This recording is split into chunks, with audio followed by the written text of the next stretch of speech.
afternoon. Wow, everybody is awake. That sort of gives me a lot of energy. Okay, great. So I've been sitting through these sessions and I think I've learned a lot, and I'm certainly sure most of us have learned a lot. I just want to take one question before I start this session. How many of us here, I know this is a startup youth and all of that. Is there anybody here who is still not got an idea, not in the startup thing, and want to be like a wantrepreneur? Is there anybody? Wow, fantastic, Pooja. Oh, I see a few hands there. So I'm, okay, so since we are in some context, let me go ahead, right? Okay, so I was told empowering youth is not the right word, but that's what I have it on my slide. All right. So basically, Midas School of Entrepreneurship is, I don't know, how many have heard about Midas School of Entrepreneurship? Okay, you heard it just now? You're from Pune. You've heard of that. Okay, great.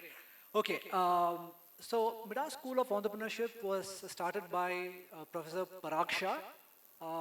You will probably know him better as the founder of Flame University. Okay, so he's probably one of the well-known, and he was the first to start a liberal arts school in India, probably the first or the second, right? Ashoka is one of them. Now, when he started Midas School in 2013, the idea was the startup ecosystem was there. We all know the kind of challenges that the organization goes through. And there was no structured kind of learning, to actually get the mindset. Now, most of them spoke about the kind of mindset that we need, right? So I'll get to that. The next slide. Okay, so this is my flow. Basically, I'm going to talk a little bit about the landscape that we are in. We are talking about if India can really be a superpower. Okay, that's a big question. Then we're talking about the need for aspiring entrepreneurs. I know many of them are in the journey, and probably this will help. And then a little bit about Midas School. Okay. So, so this is one very big question that all of us have to answer, right? Is there any challenge in India becoming a superpower? We all talk about it, okay?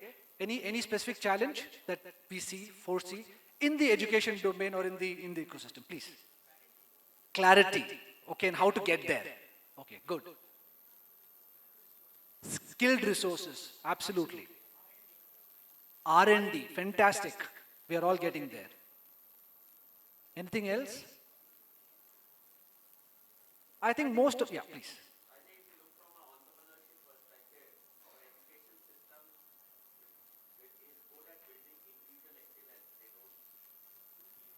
Okay, collaboration, you mean to say?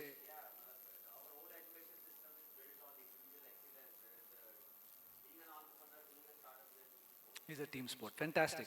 So, what I see as three biggest challenges is one, as you rightly said, skilling.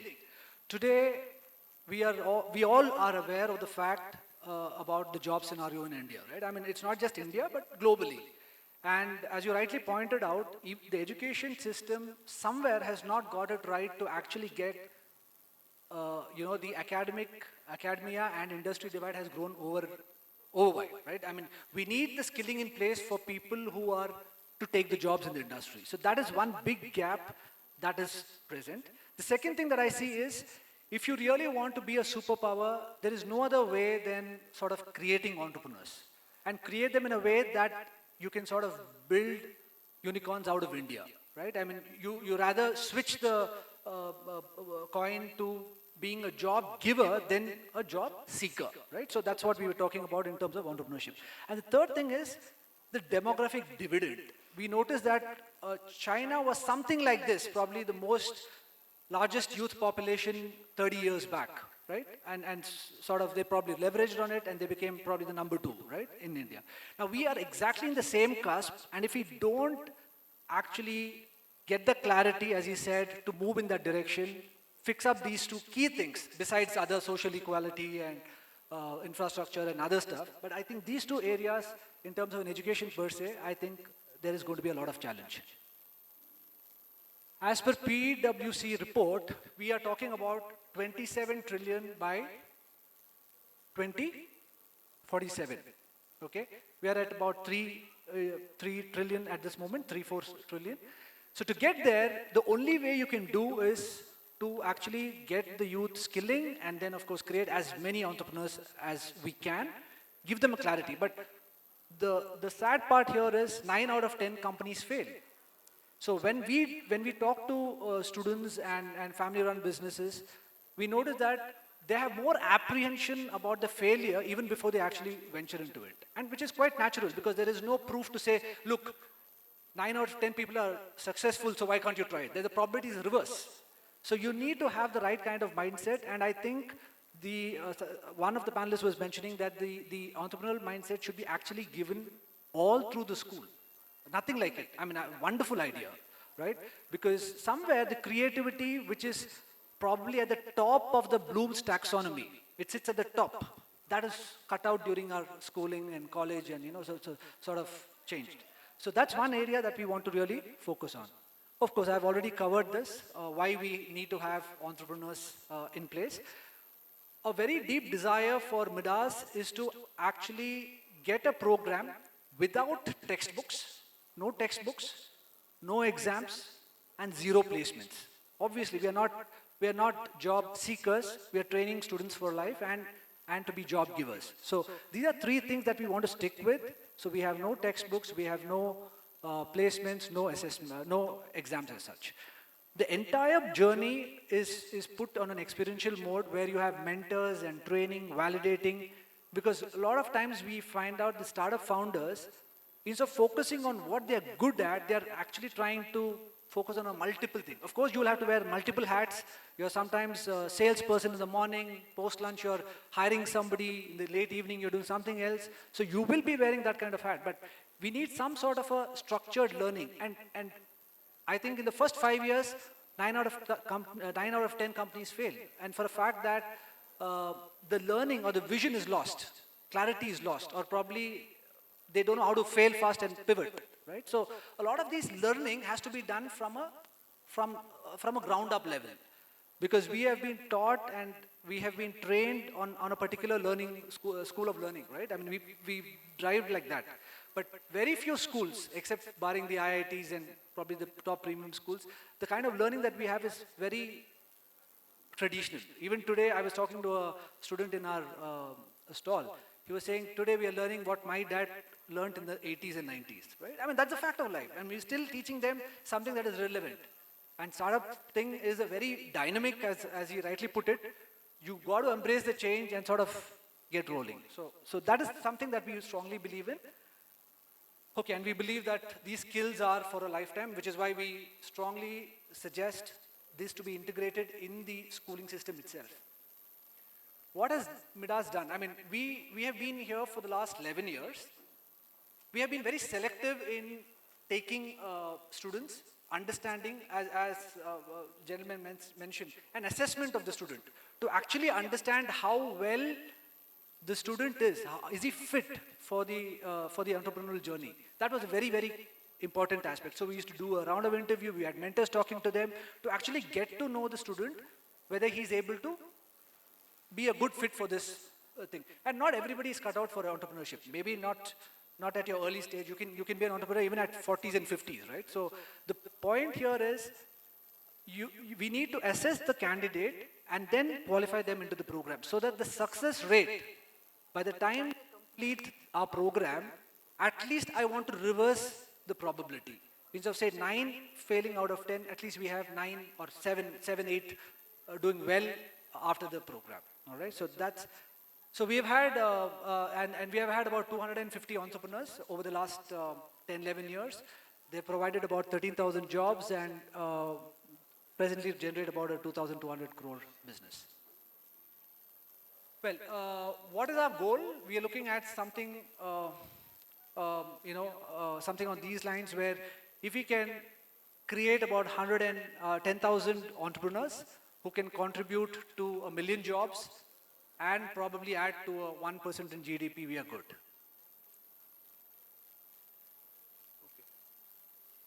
As I said in the program, we focus primarily on experiential learning. In fact, most of them who met me today also, I feel there's a lot of synergy. We can collaborate. I've taken cards from many of them, and we should see how the system can work in favor of India.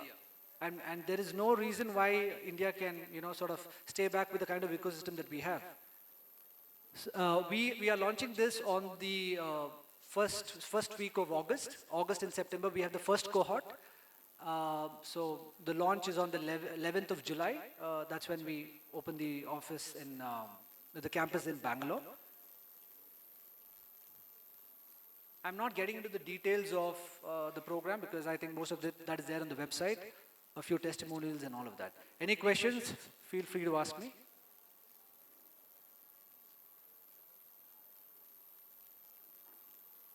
Okay, thank you very much.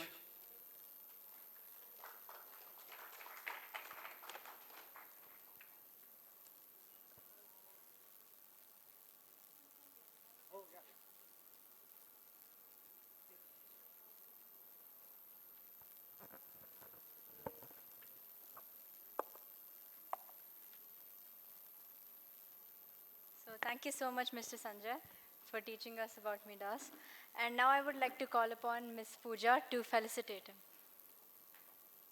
Could we have a round of applause, please?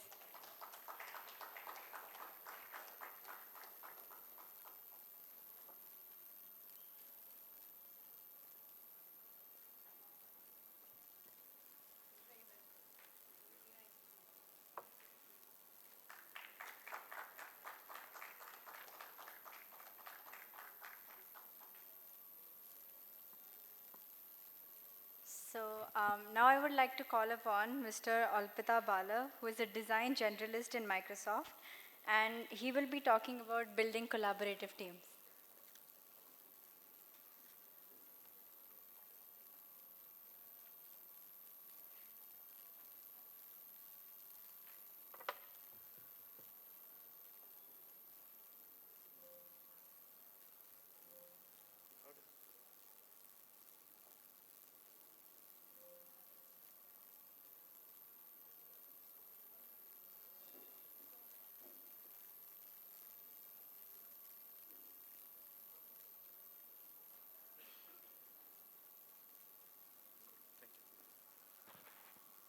Hello, everyone is awake?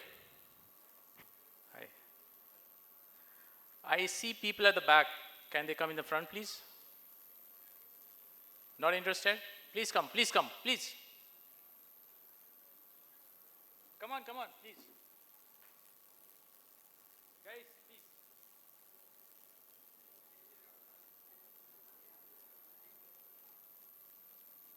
I think one gentleman already talked about collaboration, right?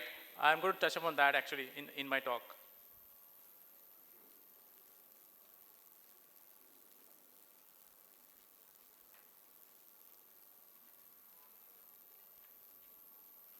Okay, so you all are awake, right? Good. So first of all, thank you Youth Summit for this, and thank you for inviting me. This is a good forum to be in, and today I'm going to talk about how to build collaborative teams. Let me get started, right?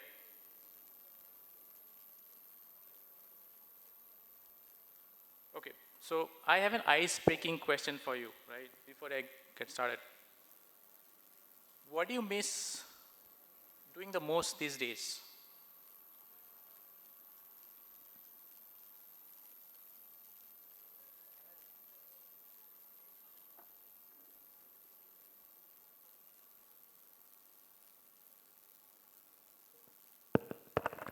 Hello, yeah. Guys, please, I need answers. Anyone? No? Yeah. Sorry? Sleeping, okay. Yeah.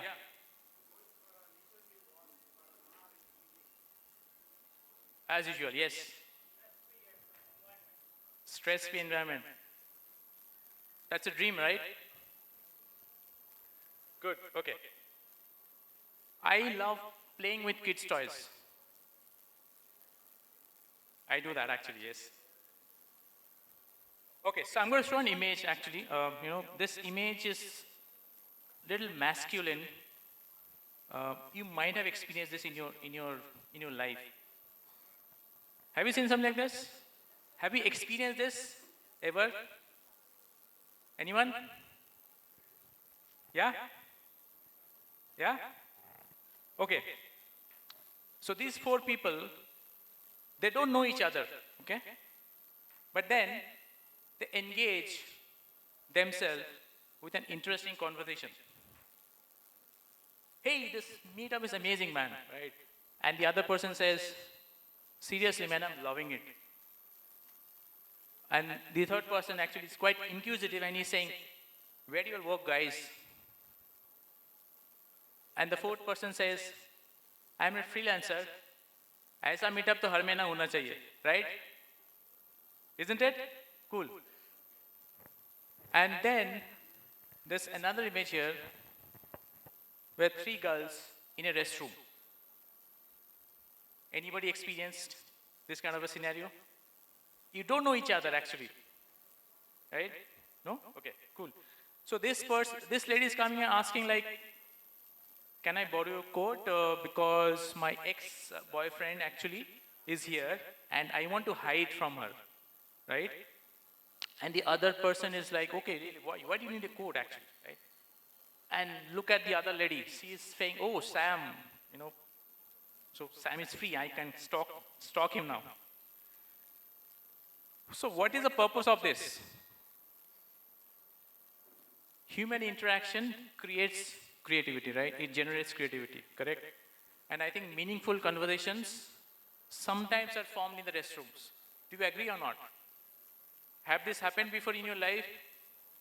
It has happened with me, right? So Steve Jobs, basically, we all know about Steve Jobs.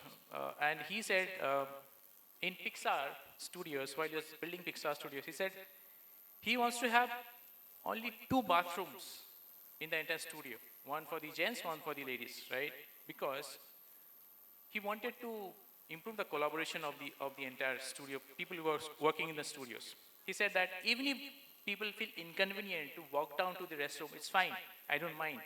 But a lot of interesting conversation happen in the restrooms, right? Because he said, let people run on each other, right? Let them talk, let them be free. And this has actually happened quite often with me when I meet new strangers in restaurant and I start talking with them, right?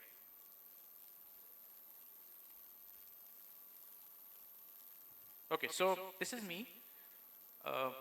My name is Olitha Ballab. I'm managing design at Microsoft. And these are few of the previous companies I worked on, Oracle, Cerner, Harman, and Wipro. I actually started my career back in '98, and I'm still surviving. Okay, so today I'm going to talk about best practices for designing collaborative teams, right? How do you do that actually? So there are 5 tips I'm going to give you. So post-pandemic, I think the concept of collaboration has changed, isn't it? It has changed very drastically. We all don't do a physical meetup. This is the first time, not first time, I would say maybe a couple of years back, the concept of collaboration has changed, and then we started meeting back again as a team, right? But so this used to be my lunch place. Maybe I've taken this image from Google, but this is not exactly the place I eat. But this is how we used to collaborate with people. At lunchtime, we used to meet people, talk to them, talk about multiple topics, right? Maybe movies, storytelling, whatever, right? Football, cricket, right? But then, how things have changed now. This is the screen you get. And what is the first thing you talk about? What is the first thing you ask? Any guess? Yeah, exactly. Can you hear me? Can you hear me okay? Yes, I can hear you, right? There are multiple styles also here, okay? So things have changed, right? And then, as Steve Jobs says, right, great things in business are never done by a person. They're all done by the team of people. Correct, right? Imagine a cricket team, actually. So cricket is played by 11 players, right? It's a team effort. Similarly, if you talk about design or any other, startup environment or whatever, it's a collaborative thing to do, right? Remember this team? Anyone? Yes? Yes. So we are fighting with the British to, beat them in a cricket match, right? And this is a classic example of a team sport, isn't it? So let me get in a few of the best practices. Okay. The best practice number one is collaboration assumes creating a psychological safer workplace. You know, uh, Back in the school, I never understood chemistry, to be very honest with you. So if someone asks me a chemistry question here, I'll be totally dumb actually. What used to happen, I'm talking about 85, 86, when I was in school. My chemistry teacher used to come, okay, he will say, open chapter number 7, page number 42, whatever, and then he'll start reading the paragraph, right? And after he reads the paragraph, he'll say, did you get that? We, all students, did not have the guts to ask him like, okay, no, we did not get that, right? Because the environment is not psychologically safe, right? We actually, and maybe there are a lot of peer pressures because what will my friend think if I ask a question, right, to my teacher, correct? So those kind of things. So, to build a psychologically safer workplace, there's been a lot of research done. So Google actually worked on, there's a Harvard Business Review in sometime in 2008, where it said that to create a psychologically safer workplace, you need to have a lot of things built in, right? These are 4 stages of psychological safety, rather. The first is inclusion safety, right? You are feeling included and creating a sense of identity. So which means that imagine you're in a meeting and you are not being asked, right? Or nobody's listening to you, right? You don't feel included in that meeting, but you have a lot of questions in your mind. But if that place is not psychologically safe, you will have that fear factor within yourself to ask the right questions, right? So that's about inclusion safety. And these are examples. At dinners, parents encourage kids to share school experiences, right? The second is learner safety, right? You feel comfortable admitting mistakes. So even if you're being a leader, so no one is perfect in this world, right? You always commit mistakes, correct? Even at work, even at your house, whatever mistakes you commit, I think the best would be to, say sorry, admit your mistakes, right? But then the thing is, you always feel that what will others think if I say that I'm sorry, I've admitted a mistake, right? But then this is a very good practice. Contributor safety. So if you look at the example I've given during vacation, when you're planning talks for sharing preferences about where do you want to go for the next vacation, then people might oppose you, right? But then if that environment is psychologically safe, people will listen to you, right? And the same goes for challenge safety. So imagine you are having a family debates about your weekend plans, and there are a lot of people coming in and saying, okay, I want to go to this place, I want to go to that place, right? So then you feel that, okay, I'm being challenged. You propose something, you're being challenged, right? And then what do you do to come up with a challenge, to get out of the challenge? So that's challenger safety. So these are the 4 examples of psychological safety. My next best practice would be collaboration assumes a shared responsibility. So, when my daughter was born many years back, so I shared the responsibilities between me and my wife, right? So my wife would be taking a bath, do all preparing food and stuff like that. And my role was to change a nappy and put the toys back to the box, right? Where after playing, after she's done with the playing. So collaboration assumes a shared responsibility, right? And then this RACI matrix might help you a lot. So imagine you want to build a house, right? There are multiple stakeholders involved when you build a house, correct? So there could be electricians, there could be machine work, and there could be plumbing work, multiple other stakeholders, right? So if you build a RACI matrix, that will exactly tell you who is responsible to do the work, right? And then accountability.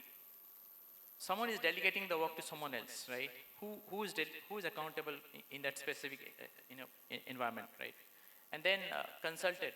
Someone is providing input at that point of time, right? And then You as the owner who is building the house probably, you need to be informed in every angle, right?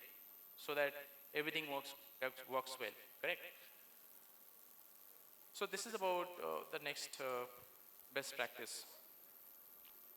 So collaboration assumes focusing on diversity and inclusion. I'll again share my story from my school days.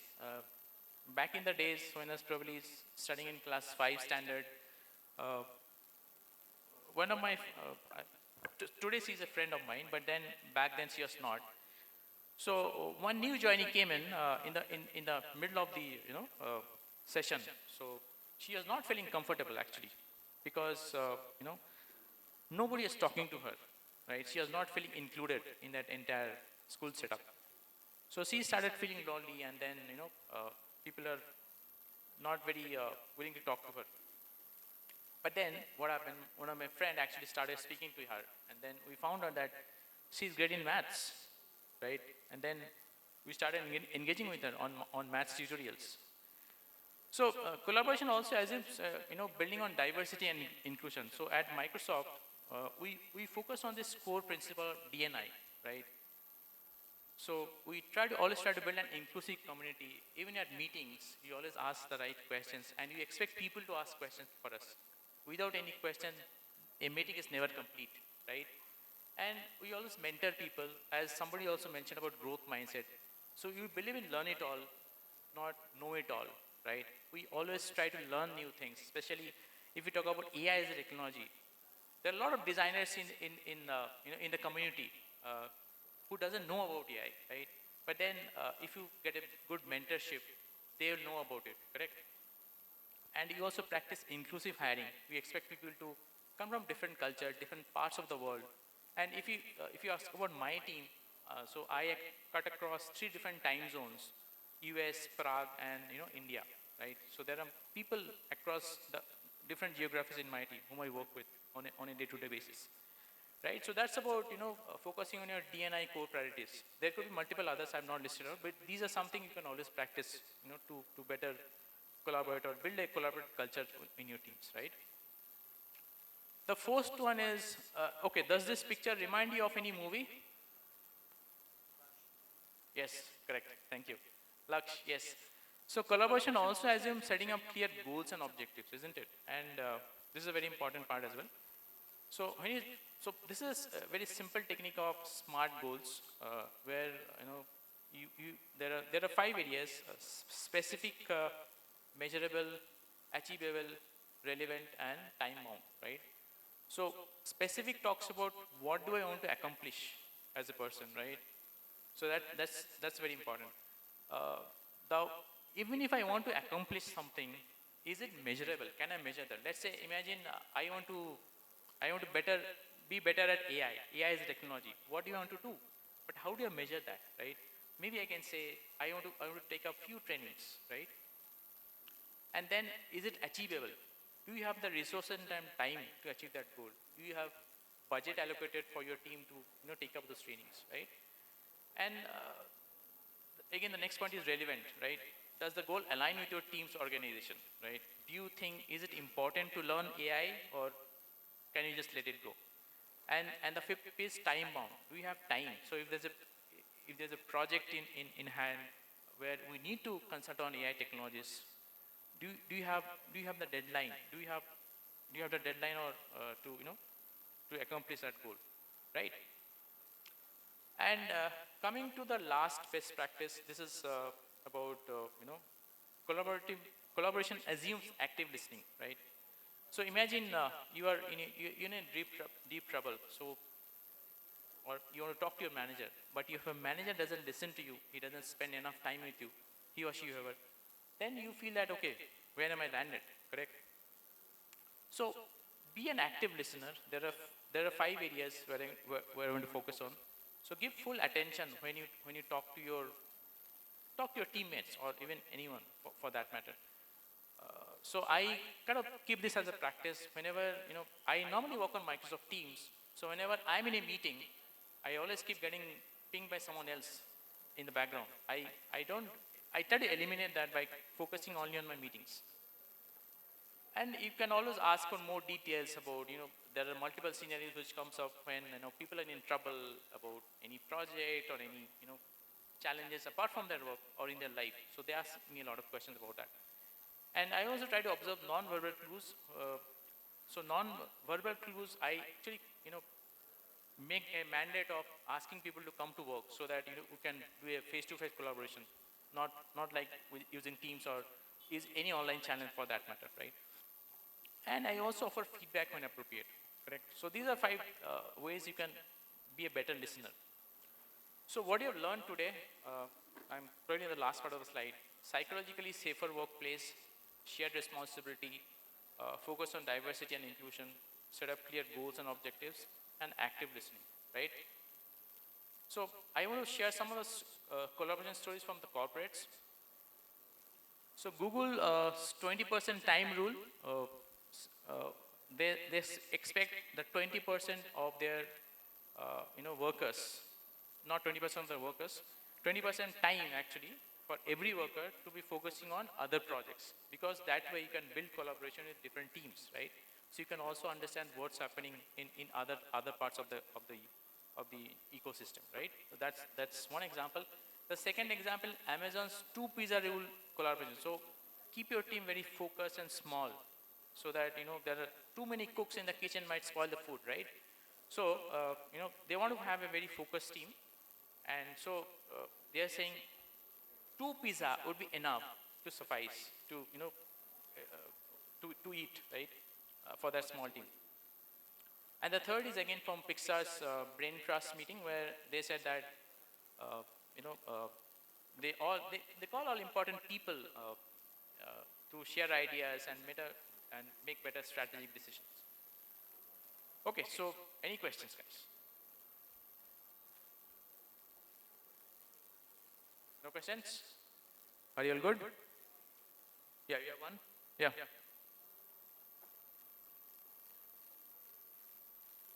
Please tell me your name, huh? I can't hear you. Mukesh, yeah, tell me.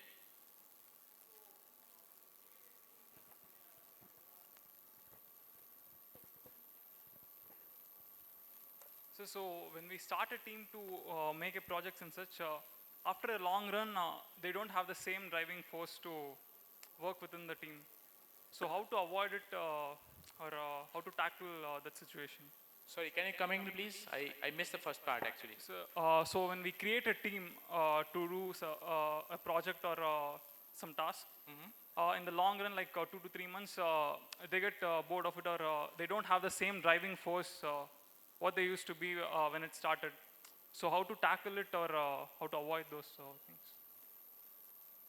You have to From check with your, managing minds. so do you want to manage a team? Yeah. You want to manage a team, Yeah. right? So I think the best way to set goals and objectives for your team, right? So this RACI matrix, whatever I showed you, that will give a full clarity of what each team member should be doing at specific steps, right? So that will help you a lot. Correct? Okay. Does it answer? No, so like, what are the other activities that can boost them up? See, so what you were saying, that actually could be a big topic to discuss, like how to manage a team. So this is about building a team. I talked about some of the best practices, but then when you're managing a team, there are multiple responsibilities comes in, right? So you being a manager, you have to spend a lot of time with your team to understand their roles and responsibilities, what they're good at, what they're bad at, right? So you have to spend a lot of time. And building a team takes time. You cannot, so if you're a new manager for that matter, I think it takes years to build a team, effective team, right? I think Google actually, they did some research, they call it Project Aristotle, right? If you read in the internet, you'll find about it. So they say that one core aspect is building the psychologically safer workplace. I just talked about, right? So if you are able to do that, right? Or maybe multiple other things, you can read that research paper actually. Then you can build an effective team, right? So it's not just I'll give you a one-line answer and that will suffice. It's not like that. So it takes some time. You have to create trust. All that multiple angles comes in, right? Yeah. Okay, sir. Thank you. Yeah.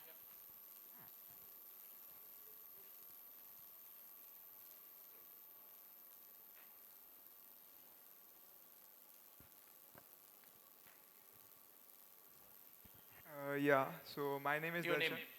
Darshan. Darshan. Yeah, hi Yeah. Darshan. So I wanted to ask that how to maintain transparency with our team members. Like sometimes what happens like so I was a leader in 6 people within 6 people. So I although I was asking like what do you want or what, are you facing any problem? So sometimes we take one-to-one reviews as well, Okay. but they don't answer. Okay. So what I did, like I used to meet them in person so that I can get the proper reviews. So sometimes people are shy, right? They don't speak within the people, but if we go in person, so they reply really back. Yeah. So what should we do to maintain this transparency? And we can as because we are talking about collaboration, right? So we need. I'll probably counter question you. Yeah. What is your definition of transparency? Yeah, so basically, any team member can give his idea in a team to me. Yeah, Any team member can give that idea. I think that's exactly I talked about, right? So you have to Yeah, build yeah. that psychologically safer workplace so that team, as a team member, I can speak up. yeah, Even if the whatever I'm proposing in a meeting, which might sound very challenging to other people, right? But then they should have the courage or that ability or the trust Yeah. with others to speak up at that moment and say, because you are doing the right thing. So if you're asking questions, you're doing the right thing, correct? So I think that creating that environment is a role of a manager, right? And that, as I again said, the same thing I said, it takes time. Yeah. You have to build trust.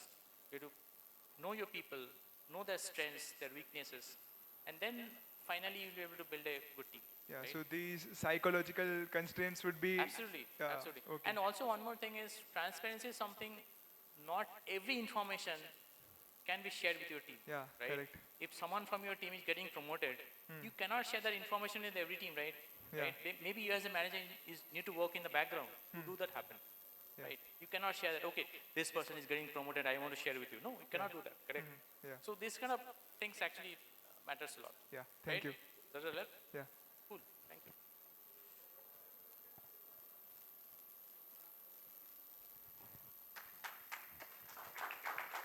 You can stay here. So, thank you so much, Mr. Olipta. And I think we all love that creative presentation, right? Let's have a round of applause for him, please.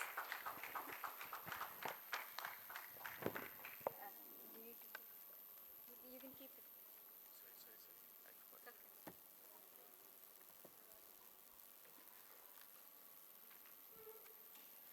Now I would like to call upon Mr. Anil Chikara from the Marwari Catalyst, and he will be talking about your startup will fail and here's why. Could we have a round of applause for him, please?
see.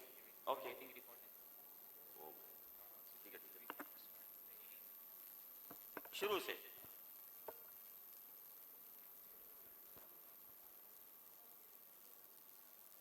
So as I was saying that, you know, there are,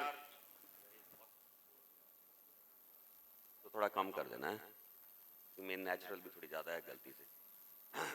So what I'm saying is that there may be a million reasons why your startup can fail, but overall there are typically two buckets. One is the external factors, and then you have internal factors. External factors, we can't do much about it. So many startups failed in COVID, and compliance, regulatory, there are so many issues out there. Because, you know, when you are doing a startup, you are trying to do something which other people have not done it before. So 9 out of 10 times, the system is not prepared for it, the government is not prepared for it, the rules are not ready for it. They don't know where to slot you and all that, because you're creating maybe a new category, a totally new thing that nobody has done before. So what I'm saying is that the external factors we can't do anything about. And then there's another set of factors which is more internal, which is in our control. And surprising fact is that more startups fail because of internal issues than external issues.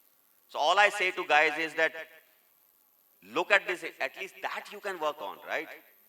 It's like Sadhguru says, na, the world is bullshit, but if you're internally set, at least that is good, right? You can't do much about the world, right? So first thing, and I'm really surprised when people come up with these new ideas and all that.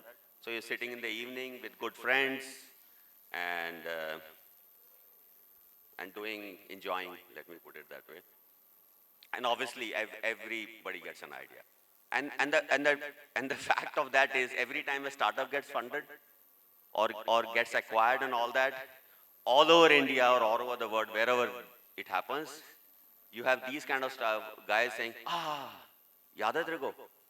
हम बैठे थे उधर अड्डे पे, mood में थे, यही idea था ना बॉस, यही था ना बिल्कुल, you know. So one thing is, whatever you are doing, see, we Indians, and I say me also, I've been guilty of this throughout my life, I'm still trying to, you know, rectify it. And entrepreneurs have an action bias, and they hate to plan. They find planning boring. And then there are this stupid, you know, examples that are given. The startup is like jumping off the cliff and making a plane while you're jumping off. How stupid is that, man? You should have built a plane before you jumped off, you idiot. You know? So, this is the number one factor, that you do not plan. And when you go out, you spend all the money, you build the whole product. You go to the market, and then you realize that nobody needs it. Surprising, right? Why would anybody start a business where there's no demand? But what did you do? You asked your friends, they said, awesome, awesome. You asked your maybe professors, teachers, who themselves have never done a startup, they will also say, awesome, awesome. Because in the name of encouragement, they say, yeah, let's encourage this person. But it's a fact that you need to, and they said, like, if a project takes 1 month to execute, they say you do at least 2 months in planning, researching, and all that. And this is a big thing. And see, that is why fortunately, when I graduated from college in late 80s, there was no incubator. The word startup was not there. There was no accelerator. There was no these kind of events happening. So you had to figure out everything on your own. Then this whole startup thing came and all that. But then they said, people in Bangalore have that advantage, but I am sitting in Agartala, how will I do it? People there. Then it became like, which is the Silicon Valley? Either you go to US, you come to Bangalore, or any of the startup hubs, so-called. And COVID came and changed that also. I know a lot of new founders, and I call these startups COVID startups, where because of working from home, they shifted. I met somebody in Guwahati doing a deep tech startup, was in Bangalore 15 years, working with the top MNCs. During COVID, shifted work from home. And he said, now I'm doing a startup, why should I go back to that crazy madness called Bangalore when everything is available here? So today, if somebody says, I want to do a startup and wants to do it in isolation, needs to get their head checked. There are a lot of startup incubators, accelerators, and stuff like that, and you need to align and find people like that where you can take it. Otherwise, time pass karna hai, so that's a different thing. So conduct proper market research and validation, and this is one of the things because of which startup fail. Poor business model. They, typically if I ask you that you have a product, how can you sell? So everybody will say, we'll sell it online, or we'll sell it face to face, we'll sell it to a shop. But trust me, there are a million ways of selling that. And most of the time, startups do not figure that out. What is your business model? So when you work with professional incubators and accelerators, where you have mentors who have actually done startups before,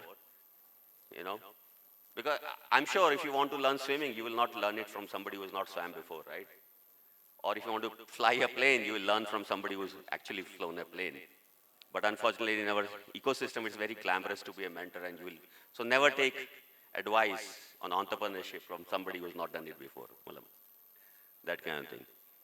And when you work with an incubator or accelerator, they have these things. There are certain processes, ways, methodologies, you do business planning, canvas, business model canvas and all that. Do it professionally. Ineffective marketing strategies.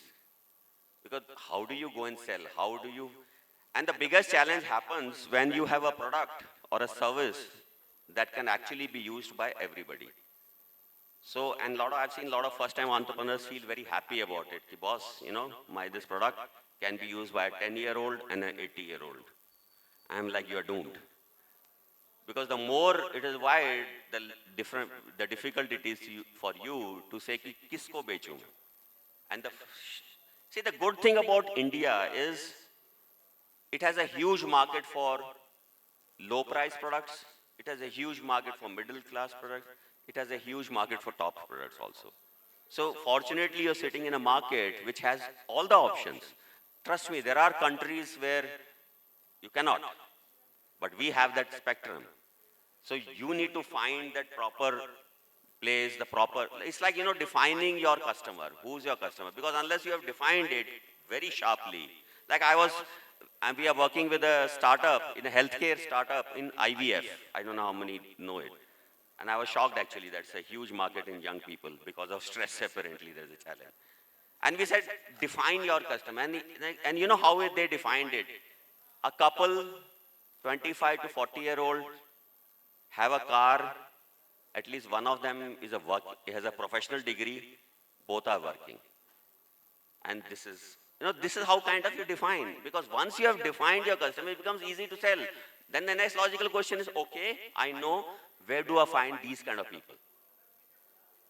And that becomes the focused thing. So you need to do your marketing model audits, refine marketing strategies, analyze the tactics, what are the weaknesses, review digital marketing, branding, customer engagement, and stuff like that. And this is another surprising thing that a lot of startups also have shut down because of this. It's simple, like logical, but I also understand, I also used to hate it. See, entrepreneurs typically want to spend more time on building a product or talking to customers and all that. They don't want to spend time with lawyers, they hate it. They don't want to spend time with a finance expert, they hate it. Things like that. But this is important. When we, like in our Maverick at least, we only work with startups which have a product market fit and have some revenues. They have started making revenues, and when they come to us and we say, okay, first basic question, do you have a founders agreement among all the founders? And they're like, eh? And it is such a common thing that you took 3 founders and in the laziness said, we are fair, 100 divided by 3, gave them equity. And after 6 months, one of the guys says, mera to mood nahi kar raha yaar, mere ko to ye wo. And he will not even go, he will just hang around. And then the problem starts. But do you have proper agreements in place to address these kind of challenges that may come? Most of them don't have it. They feel uncomfortable talking about this. But this is when you work with the incubator or accelerator and all that, they will ask you all these questions. So proper legal documentation among the founders. We should have vesting. We should talk about scenarios that if the founder leaves this thing, then what will happen? If somebody is saying, yeah, give me equity and I'll get you this, maybe it's business or whatever, how do you document that? Because I also know a lot of founders where angel investors have, and the famous angel investors, I will not name them, they have gone to startups and said, I'll get you a business of 1 crore, give me 5%. And the startup says, oh, awesome, this guy, oh, I will give 5%, here's that this thing. And he waits for business which never comes. Wouldn't you have done structured it legally in a way that your interest is also protected? And this is the biggest thing, mismanagement of finances. Just because your business is called startup doesn't mean that you can ignore the laws of gravity, right? Business is business, cash flow is cash flow, you know. Just because it's the only difference between a traditional startup and a business, a traditional business and a innovative startup is the innovation piece. The rest of it is all same. Same GST, same taxes, same compliance, same reports, everything is same, you know. And I have seen startups which have very healthy margins, good profit, but die down because of simple cash flow. They did not calculate properly that when I'm doing this, when do I need to spend the money and when will the customer money hit my bank? And if there's a gap, and how am I going to manage that? Because there's a cost of money also. So I know, initially, in one of my ventures, I said, nahi yaar, I don't enjoy this, I'm a sales guy, I will go get business. So I took a founder who could do that. And I thought, I don't have to look at that because trust hai, sab kuch hai. But then that shit happened and I'm like, oh. And that was a lesson for me. It's like, even if you are not looking at it, you need to know what's happening. इस मामले में मारवाड़ी बोलते हैं, गल्ले पे कौन बैठा है? See, India has been a land of entrepreneurs. If you look back 100, 200, 300 years back, there were entrepreneurs who used to create products here, sell it all over globally. And so there were business practices that were there. Like one of the sayings that is there is that any new business give at least 1,000 days.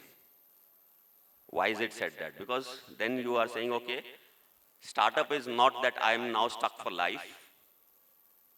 For the next 2 year, 3 year, 5 year, I am giving that much time of my life to the startup. If it works, great. Doesn't work, thank you. Move ahead. Doesn't mean you are wrong. It just means that you made certain assumptions about the market, about the product, about the demand, which either were not true or some circumstances changed and those assumptions were no longer valid. So it's not a reflection on your this thing, right? So this is one of the things. How do you monitor, improve, and like all the startups that come to us, we have so much struggle with them, getting them into habit of doing a monthly MIS reporting, once in a month. But it takes so much this thing. But once you come into that, that's when you realize that how important it is for your business. And especially, see, angels or early guys will give you money without all this because they are putting money on you, not on the business. But the moment an institutional investor comes, a fund comes or somebody, they are putting the money in the company. And if the company is all mismanaged, the founder may be whoever he is or she is, they will not invest. So these are the different targeted audits, and this is what we do with our startups. And my suggestion to you guys is that if you want to be these 2 or 3 out of 10 startups that succeed, you need to do something extra as compared to them. What is that extra? That is extra is that realizing you are not alone, reaching out, working somewhere, working with mentors, working with early stage advisors, wherever you can get them. So this is a typical this thing that is taught to you, right? That you initially there is a discovery period where we'll have an idea. You'll discover that there's a big problem, and then you have a unique solution to that problem, which will solve it. Which basically solving a problem basically means either it will save money or it will make money. There's no other this thing. And that's when you start this thing. You basically develop an MVP, find a product market fit. That is when the early stage investors come in. So typically, if you work with a startup incubator, An incubator takes you from an idea stage to a product MVP or product in the market. That's the journey that you work with the incubator. And once that is achieved, that's when the early stage investors come in, the accelerator comes in, the accelerators also, put money into your company. And that's when you start focusing on scale hacking or growth hacking. We say, yaar, in the initial phase stages, I have tried all permutation combinations, and I have realized that this is the thing that works. Now you say, okay, I'm going to stop everything else. I now need the money because I know what will work, how it will work. I now need money to take this to the market and scale it further. And then obviously, if you hit that, that's when the next round happens, In theory, this looks very, very nice, right? I will go in, checklist, hit the checkbox, done, next. But life is not like that. Life is slightly different. Rather than that plan, this is how it will happen. You will have a lot of product mismatches. You'll have market mismatch. You'll have customers, cash flow problems. You'll have a lot of problems. And at that time, if you have a good team, good investors, good mentors, those people backing you, you can turn to them. Because the whole idea is, when I say that you should take a mentor who's been there, done that, because the only thing that you learn is from mistakes, right? Somebody say he did this and he became great. There's very less learning. But this is what went wrong, and this is why it died, So there's more learning in that. So I will close my talk with this, that if you are looking at doing a startup, you have chosen the toughest option available in the market right now. Obviously, you need to be commended for it, because not everybody has that kind of courage to do it. And it's a fact that if 100 people have ideas, how many people will actually do it? Only 2 or 3. And if 100 people who create MVP out of an idea, how many will actually go ahead? 2 or 3. So you see, every step there's an elimination. And there's a constant pressure. And especially the biggest challenge comes, not from strangers. This is surprising that strangers will support you. It's your own family member. सबसे पहले तो तुम्हारे माँ बाप कुश्ती खेलेंगे तुम्हारे साथ, right? And if you have a spouse, boyfriend, girlfriend, chances are they will leave. Trust me, within a year, because you will not have time for them, right? And your friends who said, yaar, ye to banda chill hai yaar, Saturday party, Sunday party, you will not have time for that. So all I'm saying is, somehow, this whole startup thing has been glamorized so much. And also then there are these stupid TV shows, like you had this, kaun sa tha wo, Kunal Shah was involved in that, wo, knockout, ya throw out, ya drop out. You have that kind of stupid shows and all that. And that somehow creates this impression that this is, oh man, this is so, it's a fact that a 50-year-old experience, 50 years age entrepreneur, even though he or she may not have done any startup before, has more than double the chance of success than a 25 or 30-year-old. It's a fact. Research shows that the more failures happen when people are inexperienced. But media doesn't talk about this, because what's exciting about a 15-year experienced guy, worked in IBM, left, did an enterprise startup, sold it for 300 million, no drama, nothing. Public ko masala chahiye na. And that's why these stories. But trust me, another question I keep getting asked by students is, sir, when is the right time to do a startup? Anytime. You cannot stop from doing a startup. I did my startup when I was 35. Because when I came out of college, the only entrepreneurship option available to me was, ultimate one was the gas agency, if I could get a cooking gas agency. That was one option. And my dad was very excited about the other option of getting a petrol pump. Because he was from Air Force, so he said, yaar, jugaad karke kuch kar sakte hain. That's what or third is that start selling photocopiers and all that as a reseller. Nothing was available. The systems were not there. Today, everything is there. So I think today is the right environment, but Will the environment be not good after 10 years? I'm telling you it will be better. There's no going back. The whole startup, every startup goes through its cycles and matures and comes up. So this is a great time, but if you are walking into it, walk with your eyes open, not with some rose-colored glasses. Yeah? Thank you.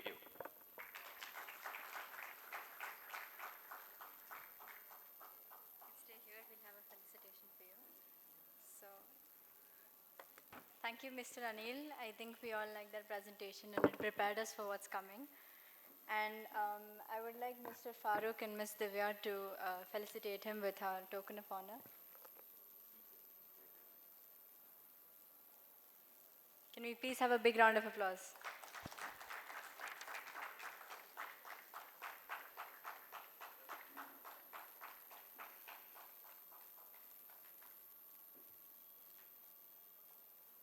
Thank you.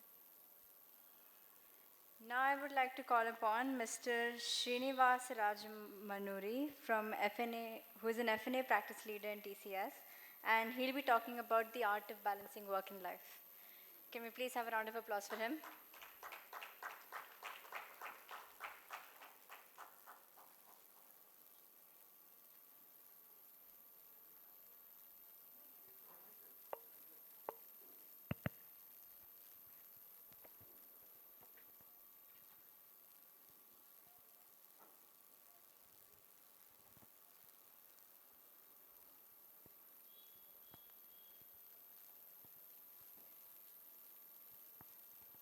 Good afternoon, everyone. So they say last but not the least, right? So I think, am I audible? Yeah. So thanks, Anil. In fact, I would like to take it forward from the last aspect of what Anil dealt with in his presentation. Interestingly, I don't have any presentation deck to refer to, but I would like to go in a very structured manner. The topic that I have chosen is harmonizing passion with profession, the relevance of work-life balance. Okay, work-life balance, we are not here to define what it is, what does it mean to you, what does it mean to me. Let's go with a simple definition, taking a holistic approach towards life, making sure that we end up living a very balanced life. Is that correct? Is everyone in sync with my thought process? Okay, yeah. Going with that, we know that work-life balance is very, very important across all spheres of life, right? But in my view, it is even more pertinent and it is significantly important for entrepreneurs. You know, in today's world, we talk about the startups, right? And this is the forum for that. But startup is nothing but entrepreneurship, right?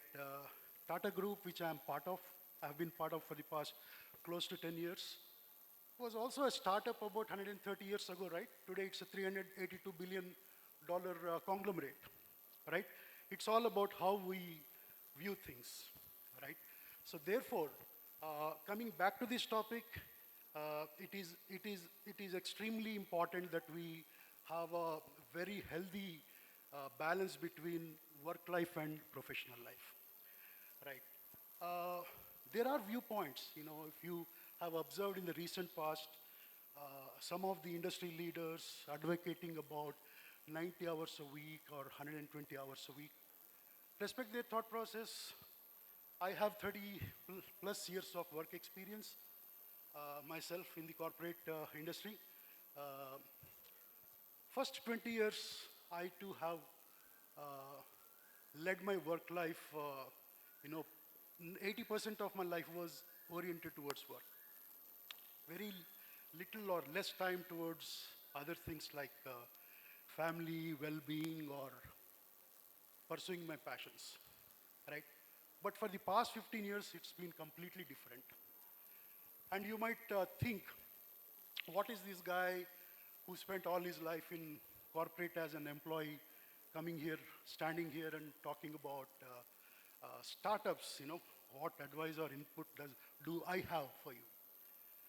I think I am qualified to do so for Three reasons. Number one, I have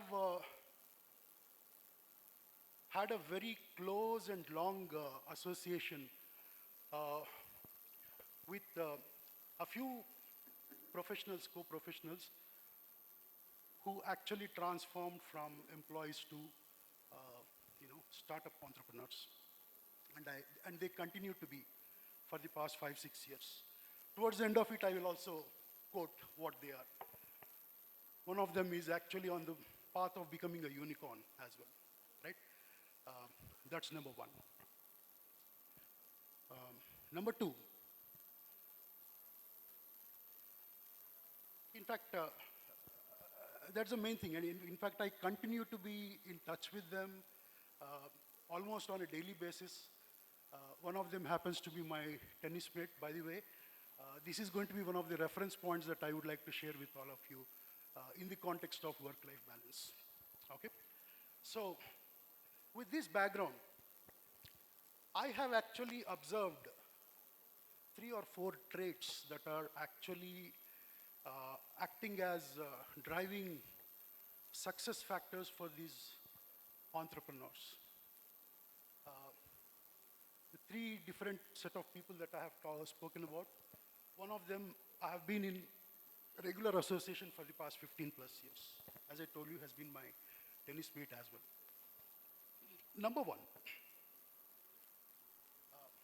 very agile in their decision making and execution, and thirdly, having this very big appetite for risk.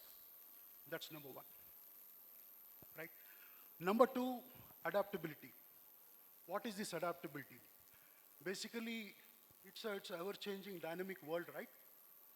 So you stay abreast with the changes, changing technology. Don't complain about things that is not working well, this is not working well, but talk about the positives, embrace that, and then move on. That's number one. That's number two.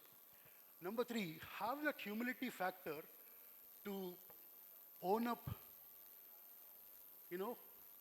own the responsibility for all the consequences, stick to that decision. Okay, don't pass on the buck. Just because of this, I could not succeed. Because of that, I could not succeed. It's my own decision. And fourth,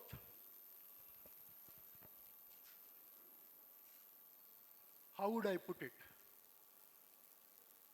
How would I put it? The fourth one.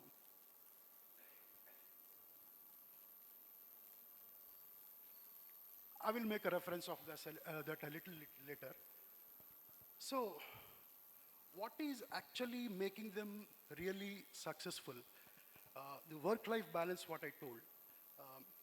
If they had been workaholics, I'm sure they wouldn't have reached where they are today. As I told you, one of them has been my tennis mates. He spoke about quite a few anecdotes. It's very important to discover, the innate interests that you might have outside of work, right? Start nurturing them, start building that interest, and then convert that into a passion. And then stay with that for the rest of your life, right? And when you do that, all the challenges or problems that you come across in your day-to-day business, be it having the trust with your partners, the collaboration, all those topics that have been spoken about, all these things become a very, very simple things to deal with, right? So pick up a sport which keeps you really busy both on the physical front as well as psychological front. So for example, if you are a badminton player or a cricket player or tennis, right? It's never static. You are actually dealing with a dynamic situation. You have a problem that is posed at you. You are facing that problem. You are trying to solve that problem. And towards that, you have a goal. What is that goal? Nobody likes to lose, right? Even though there is no prize or a trophy towards the end of it, but it gives you a different feeling when you walk out as a winner. Everybody wants to walk out as a winner, right? So that very goal will actually keep driving you. Look at the problems that are posed at you and look at the resultant benefits that you derive out of it at the end of it. A 1 hour of shuttle badminton or a cricket or tennis, you are completely rejuvenated, what you call it as formatting your mind, come out with a clean slate, look at everything with a fresh perspective, and then move on, right? So that is the kind of learnings that I have had. You know, I've seen them really grow, and we barely had time to discuss about business beyond our daily 1 hour window, for example. But today, a couple of them are actually sitting in Bay Area now, marching towards being a unicorn, right? Now let me ask this question to the audience over here. How many of you are already entrepreneurs, already have started some startup? Great. I know about you. So how much of agreement do you have to my viewpoint, and then what exactly would be your perspective on this, please? Your name, please?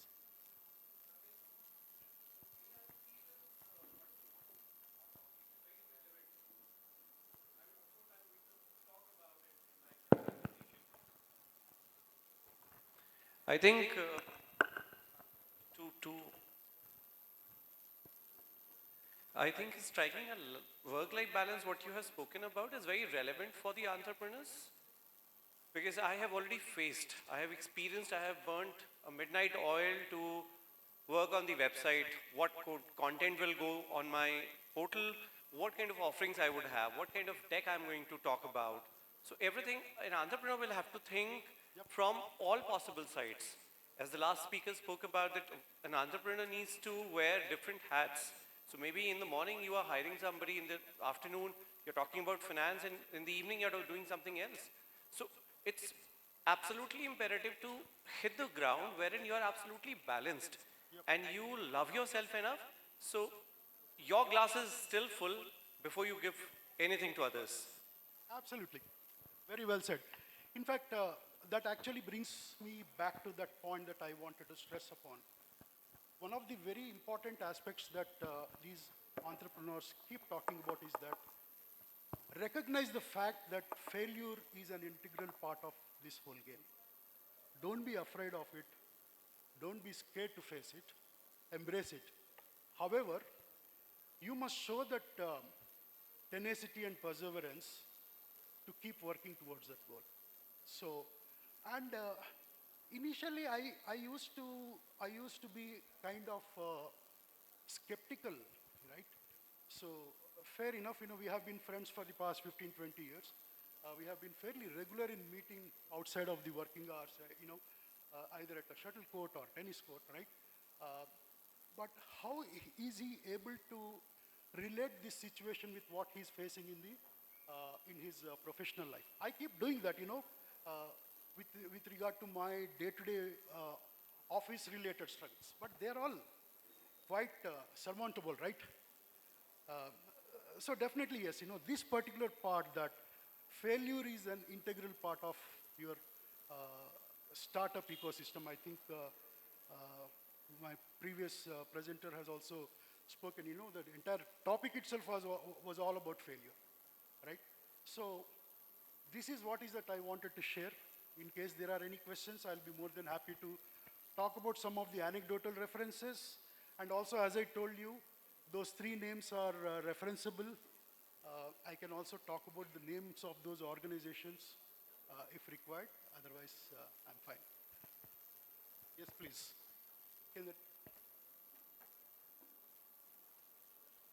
I know we are running out of time. I do not want to consume too much of time. Sir, I have a very straight question. How do you typically try striking a balance between work-life balance and endurance of all your employees or all your team members of a startup? Yeah, in my view, it's a very good question. In fact, are you working in an organization, or are you aspiring to be an entrepreneur? So typically, as on date, I head the training and placements at a group of institutions. Parallelly, I do support my dad's interior furnishing business as well. So could be I can say that I am on both the boards parallelly. Fantastic. So in my view, with my limited experience, I would say it's all about prioritizing. If somebody says that I don't have time for this, I don't have time for that, that is not acceptable, right? It's all about prioritizing and staying focused, on any particular topic. I think one of the presenters was talking about listening hard. When you listen hard to the, be attentive to the people whom you are in conversation with, right? Half of the problem is understood, and then more than half of that is solution is also found, right? So staying focused, being attentive makes things life much, much easier. And the same thing applies in the sporting terminology as well. If you take anybody, talk about how come Sachin Tendulkar or Virat Kohli have been so successful, Dhoni has been so successful in cricket, that focus element, that dedication element, right, in whatever they do, right? So that's the success of mantra. So I don't see that as a challenge, as long as you are able to prioritize and as long as you are able to do justice to the time slot, what you have given, it should be fine. Thank you so much, sir. Done? Thank you, Srinivasji. And I request Divya to give you a token of appreciation from us.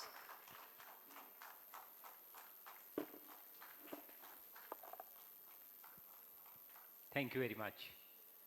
Next, I'll call Abhishek to come and give a talk.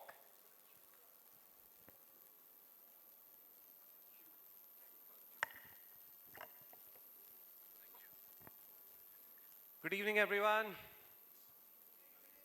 Are we tired? Looks like yes. I can see some smiling faces. Let's do an activity. Are we ready? Yes? All right. May I request all of you to please get up? Find a partner next to you. Either you will shake hands or will give high five with both of your hands. Please get up. All the people sitting at the back, people, please get up, find your partner, shake hands, or just listen to me first. Listen to me first, what you're supposed to do. Either you will shake hand or give a high five with both the hands, and you will say three things. Even crew members, please get up and say, you are awesome, you are amazing, and you are champion. So you will give 3 high fives to each one of you sitting next to you, and you'll say, you're awesome, you're amazing, and you're a champion. Please get going. Give high five, shake hands, say you're awesome, you're amazing, and you're a champion. Please give it with smiling face and full energy. Don't say, hey, you're awesome, you're amazing. Please, you people at the back, please, what are you doing? Shake hands. Wish each other you're awesome, you're amazing. Yes. So I'm sure you are feeling awesome. Awesome. Please be seated. Thank you.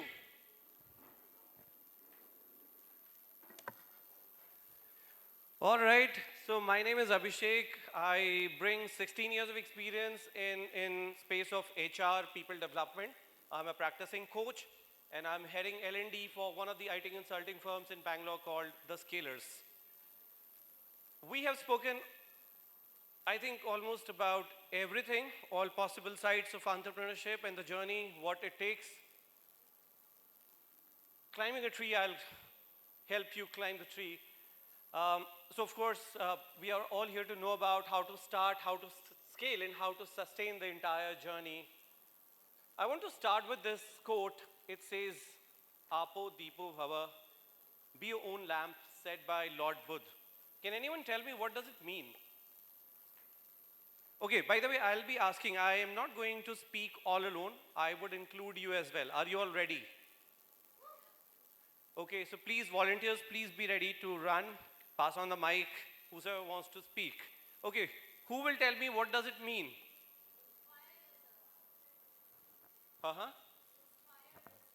Inspire, yes. So, Srinivas sir said that work-life balance, and we were talking about filling up the glass to ensure that before we give anything to others, your glass is full. And that's what it means. Before you show light to others, before you start a startup to help any or solve any problem, please ensure that you are sorted. You just cannot solve anybody's problem if your problem is not solved. Is it true or not? And that's where I'm coming from. Please, before you hit the ground, ensure that you are your own lamp first. I will skip this. Okay, so I have a question. After listening to all these esteemed and distinguished speakers, I'm sure you must have realized that they have given you a lot of pearls. Now the question is, how to stitch all those pearls to make a necklace? What is the thread that can help you put all the pearls together? What do we call it? Did you all get the question? All the knowledge, all the wisdom that we have received from all the speakers so far since morning, what do you think? What is the key driver which is absolutely silent and can help you put all the pearls together as a necklace? Think. Mic, please.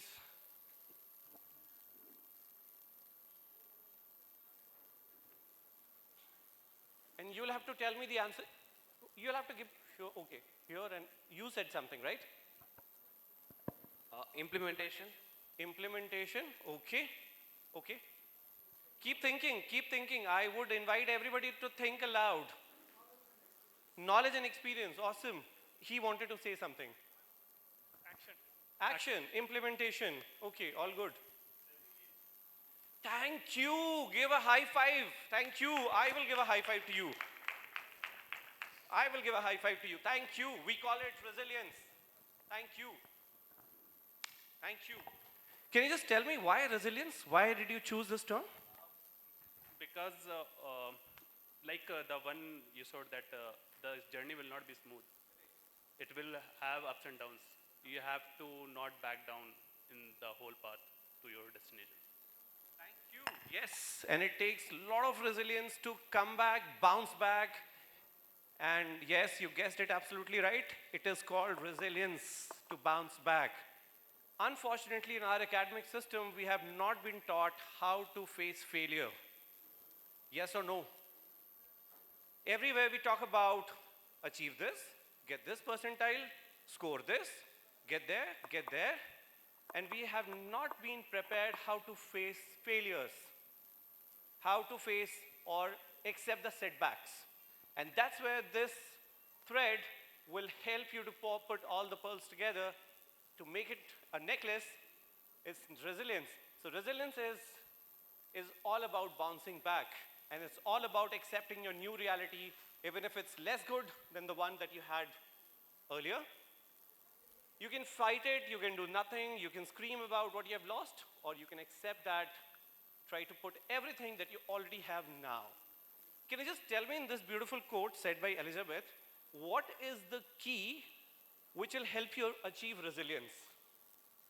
Read this, tell me what is the key trait which will help you to get resilience?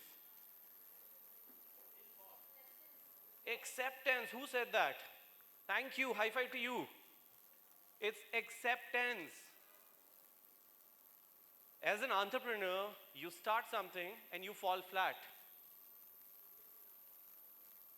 Folks, I have already tasted this water. I have failed. I know that. I couldn't do that because I have lost two major deals from IIM Kolkata and Manipal Global right before the pandemic. And we were about to travel to Kolkata to sign the deal when this pandemic happened and the lockdown happened. And we lost it completely. Now the question was, when the entire world was like a headless chicken, what do we do? Do we sit back, cry, sulk, and just say, hey, God, you're not fair. Why did you do this to me? Or you recollect yourself, you bounce back and say, hey, whatever I'm left with, let's recreate it. I was listening to Tony Robbins in one of the videos and I learned one thing. Even if you make 10 billions, yes, it does matter that you have made 10 billions. But what you become in the process of making that matters the most. And what you become in the process, that matters the most. Because even if you lose 10 billions, you can remake it again. Are we together? Are we together? Yes? So that's where you need to accept, hey, I have tried my best. I have done it. It did not happen. That's okay. So acceptance gives you the power to be resilient, to bounce back. Pandemic, the recent thing, I think in the second wave, almost everyone, every family has lost some or the other one, isn't it? So we had a choice either to sulk or to bounce back. So I have a task for you all. Over the weekend, I want all of you to sit down with a piece of paper and pen and think about what are the top 5 to 7 positive and empowering emotion that you feel often. And you also need to think about top to 5 to 7 draining emotion, disempowering emotion, or the trigger that bring you down. What could be the possible examples of disempowering emotion? Please take a picture of this because it's your homework. It's your homework. I want everybody to do this over the weekend. This will give you a lot of clarity that what kind of emotional pattern that you have as a human. Are we good? And then you need to also write down your action plan, that what action that you have taken so far or you want to take to solve that. Once you have the reality in your hand, that, hey, these are my empowering emotion, these are my disempowering emotion, how do I deal with? Since we have been talking about this emotional resilience, I just want to give you 4 pillars. 4 pillars are self-awareness, regulation, empathy, social skill, and management. A very simple thing, our earlier speakers, they spoke about a lot of mindset, right? The pyramid, right? Speaker Ganesh, he spoke about the pyramid, and in the second layer, it was after physical fitness, after physical health, it was emotional and the mental health and the well-being that comes before you go up. That's where your self-awareness comes extremely imperative before you regulate yourself and before you gain empathy. Now, can anyone tell me why do we need to attain all of it before we start our journey, or we are already in the journey of entrepreneurship? Why do we need these pillars? Anyone? Confidence. Mental strength, okay. Let me ask you a very simple question. What happens to your phone when your phone memory is full? Does it allow you to open any application? No, it doesn't allow you. Why? Because it's full. If your glass is full and if you're trying to refill it, can you refill that? The answer is no. You'll have to empty the cup. You'll have to delete some application and file which are redundant. Now, what are the redundancy that we have just discussed about that? What are the emotions which are troubling me without even I'm not aware of, and I'm just leading my life like a headless chicken? I don't know. I get anxious, I get sweaty palms, and I don't know what are the triggers. I get nervous. And when I talk to the investors, right, all the earlier speakers spoke about, we have to, of course, as an entrepreneur in the journey, we'll have to talk to the investors and all the people. Now, how do we face that? How do we manage our emotion when we face failure? That's where all these pillars, the key ingredients, will help you to gain and regain the real you. Everybody said it's not an easy journey. Folks, understand that. It's a very mixed journey. When you taste success, it'll be a bed of roses. Until you don't hit the success, you will have to you'll have to travel through a lot of roughy patches. So please ensure that you gain all of it, self-awareness, regulate your emotions, so you will have an empathy to help others. Somebody asked I think someone asked how to manage teams' emotions, right? That's where until unless you're not sorted internally, until unless you're not at peace with your own self, you cannot have empathy for others. So, and unless we do not have the empathy for others, we cannot socialize, we cannot have enough social skill. Here are some best practices. Since we are talking about how to get that, here are my bit to give you how to practice your emotional resilience. You are supposed to practice a meditation. I was supposed to make you all meditate. Just because of time, we are already behind the schedule. I just skipped that activity. So please ensure that you pick up at least any part of meditation. There are 140 ways to meditate. You please pick up any ways that you like. For 10 minutes every day, it will help you to gain emotional resilience in a much faster way. It's a highway. Foster self-awareness and introspection. When you say meditation, you must be thinking why Abhishek is talking about meditation, because to me, meditation is not a two-edged sword, it's a multi-edged sword which will help you attain not only self-awareness, it will also help you attain introspection, self-awareness, a lot of self-peace. Is there anyone who doesn't love himself or herself? I'm sure everybody loves himself or herself here. Yes or no? And that's where the journey starts from. You will have to first ensure that you are completely aligned to your own self. Before you speak, before you do anything, before you start anything for the world outside, please ensure that your world is sorted inside. Be aware of your emotional triggers and the root. What makes you feel anxious? What makes you feel nervous?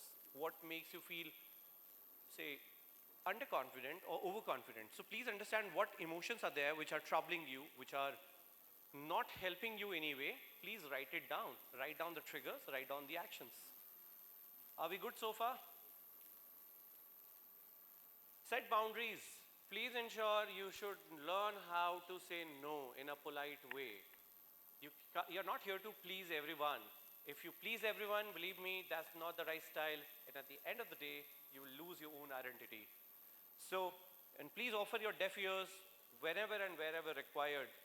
In this journey, let me tell you, as I think last speaker, he spoke about being an entrepreneur, be ready to face a lot of critique. Are you all ready to receive? So that's the question you need to ask yourself, and you will have to offer your deaf ear whenever and wherever required. Please practice acceptance, ignorance, and letting go together. The question is, can you change the world? The answer is no. Yes, it's no in capital. Can you change your parents? No. Can you change your siblings? No. Can you change yourself? The answer is yes. So there's a beautiful saying, it says, if you cannot carpet the entire floor, wear a slipper. So can you change the world? No. Can you wear a slipper? Yes. So please go ahead, wear your slipper, and ensure that you practice acceptance. Wherever you need to accept things, accept. Accept yourself the way you are. Ignore, you cannot change. Let go things you cannot change. Find time to replenish yourself. Please ensure your glass is full before you give water to others. Even in the flight, people say, right? Wear your mask before you help others. Let go of everything and anything that you cannot control and change. Face your fears. Please ensure you head on your fears before you get into this particular zone of entrepreneurial journey. Maintain good food habit and physical fitness, because it takes a lot of hard work, endurance. You'll have to burn midnight oil, folks. It sounds very attractive, very glamorous. I have done it. I have sailed through this path. And I'm sure this particular side of entrepreneurship journey is very less spoken. We don't speak about emotion. How many times do we speak about our emotion, how I am feeling? How many times that we confess that, hey, I'm feeling drained, I'm not feeling good, I'm not feeling absolutely aligned with my own self? How many times do I have a fallback and I speak my heart and soul? Or how many times did I pick up a piece of paper and pen, I journal? I don't know. And that's the reason when I spoke to Divya about it, I told her that I'm going to speak about it, because it's a very less traveled road. It's a very less spoken subject. Nobody speak about it. Allow yourself and others to be imperfect. The problem is, we as a human, we judge a lot. Please allow yourself to be imperfect. We are humans. We are not God. We are not saints. We may be a divine soul, but we are not God. So accept that we all are humans. So accept the imperfection in yourself and others. Practice self-care. Love yourself and go easy on yourself. If we have to build a startup within a year, it's good to have a target. You cannot just punish yourself to create that startup. You cannot lose on your health. You cannot lose on your mental peace. Tell me one thing. Everyone and anyone who is earning money and who has done excellently well in the journey, entrepreneurship journey, What do they do this entire thing for? What is the ultimate purpose? Can anyone tell me what is the ultimate purpose of this entire driving through a very patchy road and taking all the struggles, taking all the challenges? Why do we do that? Self-satisfaction. Okay, thank you. We are very close. Yes. Freedom. What do you want to do with that freedom? What does it give you? Buy anything. Okay. So you're talking about financial freedom. Okay. How about a mental and emotional freedom wherein you can sleep peacefully? You know that the money is getting credited into your bank and you're sleeping peacefully. So ultimately boils down to one thing, that is your mental peace. Do we all agree? Yes. It's mental peace that we all are striving for. We are slogging so hard so we get enough money, we get promoted. Why? So we get more freedom, financial freedom, more luxury, more comfort, and so we sleep peacefully. We go to good cafe, we go to good bars, we go to good places to party. Why? We have that sense of contentment. We have that sense of fulfillment that, hey, we have done it. I have done it, I have achieved. What does it give you? And happiness, a peace of mind. So ultimately everything boils down to your own happiness, folks. Accepting others people's perspective, please ensure that you accept yourself, and mark my word, until you accept your own self, you cannot accept others outside. Can you all relate? If you have a deeper conflict inside, you cannot solve any problem outside. Likewise, please ensure that you have your own perspective. First, you need to buy your own idea. Once you buy your own idea as an entrepreneur, you can go and sell it to the world outside. There's no problem. Embrace your intuition, extremely important. Meditation will give you this power to embrace your intuition. Can anybody tell me why intuition is so important in this particular journey? Anyone? Why intuition?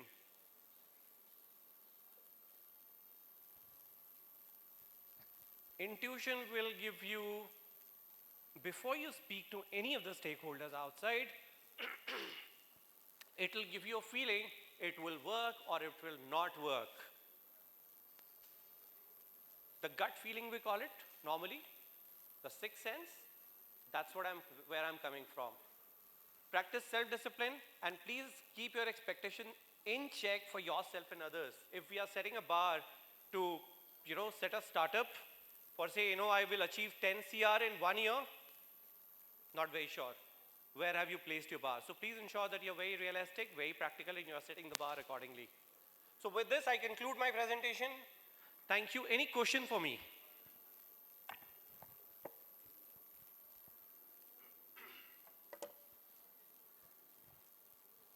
Any questions for me, or are we good? Okay, so no news means good news. I take it as it's all clear.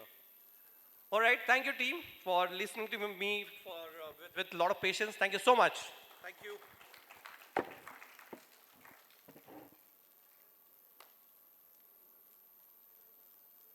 Thank you so much. And I'll ask Divya to do the honors. Thank you.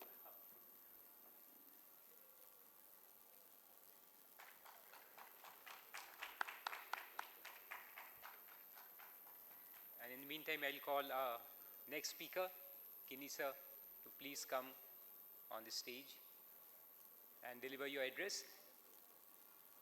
And then next will be the last session, so you can wait for another half an hour. And then we'll open up for networking. So. Good evening, everyone. To be and not to be is a dilemma I did not find it as a dilemma. When Divya asked me, would you like to give a presentation now, or you would like to be the last speaker? I thought it's a good idea to be the last speaker so that I can listen to others who speak before me, right? But the bigger dilemma, bigger predicament for me was to be or not to be an entrepreneur being a technologist for a very long time. So I have 12 slides and I have been given 20 minutes. I'll promise you I will stick to it and leave the rest of the time, if available, for questions, if any. Next. So I will address this basic question first. How are deep tech startups different from the rest of the startups? So it all depends on why do you develop technology? What is the objective of developing technology? Or going after knowledge, or doing research? If it is about the desire inside you to learn more, explore the nature and understand, now if you put it on one axis, and then what is its pertinence to immediate applications on the y-axis, you can make 4 quadrants, and these quadrants are known by Donald Stokes quadrant. So a deep tech is essentially use-inspired research. To what extent it is useful, to what extent it is pertinent to the immediate use of the humanity. So if your desire to do research is motivated by trying to understand the nature, you are in the top left quadrant. And you are doing only the pure applied research, which is useful immediately, may not need to know a lot of things about the research you are doing. For example, if you are trying to find out which gas suits your bulb, which doesn't really oxidize the tungsten filament in your bulb, so you are not trying to know a great deal about it. So you are only trying to replace gases, 100 gases, until you hit nitrogen that will not oxidize tungsten. Right? So the characteristics of the deep technology startup, it's an advanced technology, high technical barriers, long development cycles, interdisciplinary teams, high risk and reward, and heavy R&D investments. These are the characteristics of deep tech research. Next. What we do at Vimano, being a deep tech startup in India, we make ion conducting membranes, catalyst coated membranes, membrane electrode assemblies. These are technical terms, don't get carried away by these terms. What we essentially do is we make components for a certain type of devices which are used in renewable energy, fuel cells, flow batteries, and electrolyzers, etc.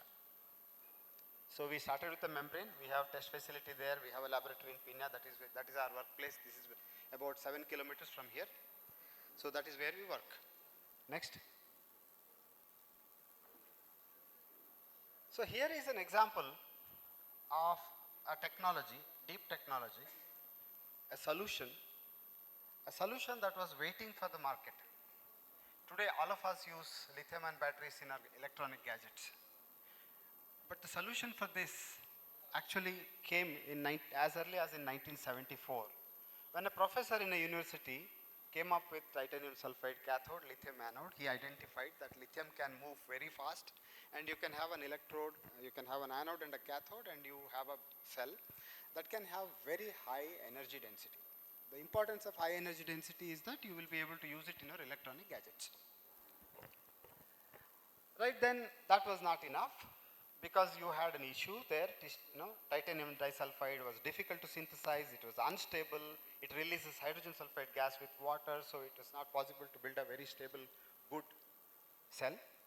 Then lithium cobalt oxide had to come in 1980, and then perhaps, though they had built a full cell in lithium-ion battery in 1974, it had to wait for about 20 years for the technology to come to the market. It's not that the technology was not available. Technology was available. They had built it. Someone had to spend more time in mastering the new materials that will satisfy certain criteria of stability, etc. But there was no interest because there was no market. So most of the market was catered by lithium-ion battery, lead-acid batteries. And slowly nickel, cadmium, nickel metal hydride batteries came, but they also had less hydrogen and less energy density. So when there was a need for high energy density batteries for electronic gadgets which are portable, then the whole market got interested and they thought, yeah, this is the technology we should be funding. And Sony came up with large scale manufacturing of first commercial rechargeable lithium ion battery. So here is a solution that was waiting for the market. Next. Yeah. So if you want to develop a technology, you need an ecosystem. And ecosystem is not available everywhere. Specifically in countries like India, where you have to do this, you need a couple of things that are required for developing a new technology, deep technology. One is ecosystem in terms of technology development. The other one is ecosystem in terms of funding. Both are required. So this is a ringside perspective of my journey. So I was in academia for 10 years. I was in corporate R&D for 10 years. I saw how these things were happening, how technologies were developed, how technologies were transferred, how products were built, how products were sold. Throughout the academia, what I had realized was that academia and industry were going as parallel train tracks. They were not meeting, so they're not talking to each other. On the one side, we have IITs, IIScs, very well-reputed institutions. On the other side, there is industry which is actually wanting to get something from academia and then make a product and sell, but that was not happening. When I went abroad and I found out that some of the places like Hiroshima University and in South Korea, where people were doing this kind of work, academia and industry were collaborating very closely to come up with products that can be sold. Then when I went to corporate R&D, I found out that the technology development can happen through these four main routes: technology transfer and co-development of technology, outsourcing also, you can use outsourcing for technology development, and vendor development. These are the four different ways of developing technology. But when I decided to be an entrepreneur, I moved back to Bangalore and I started working as an entrepreneur and developing membranes for this. I realized that one way of easily creating technology and products in India is co-creation. You need to talk to people. You need to involve the technology, institutions, research institutions. You need to talk to your vendors. You need to talk to your potential suppliers. You need to talk to your potential investors. Then work along with them. I make a component, I am a B2B, I need to give it to a device manufacturer, he has to test it, I need to get feedback from him.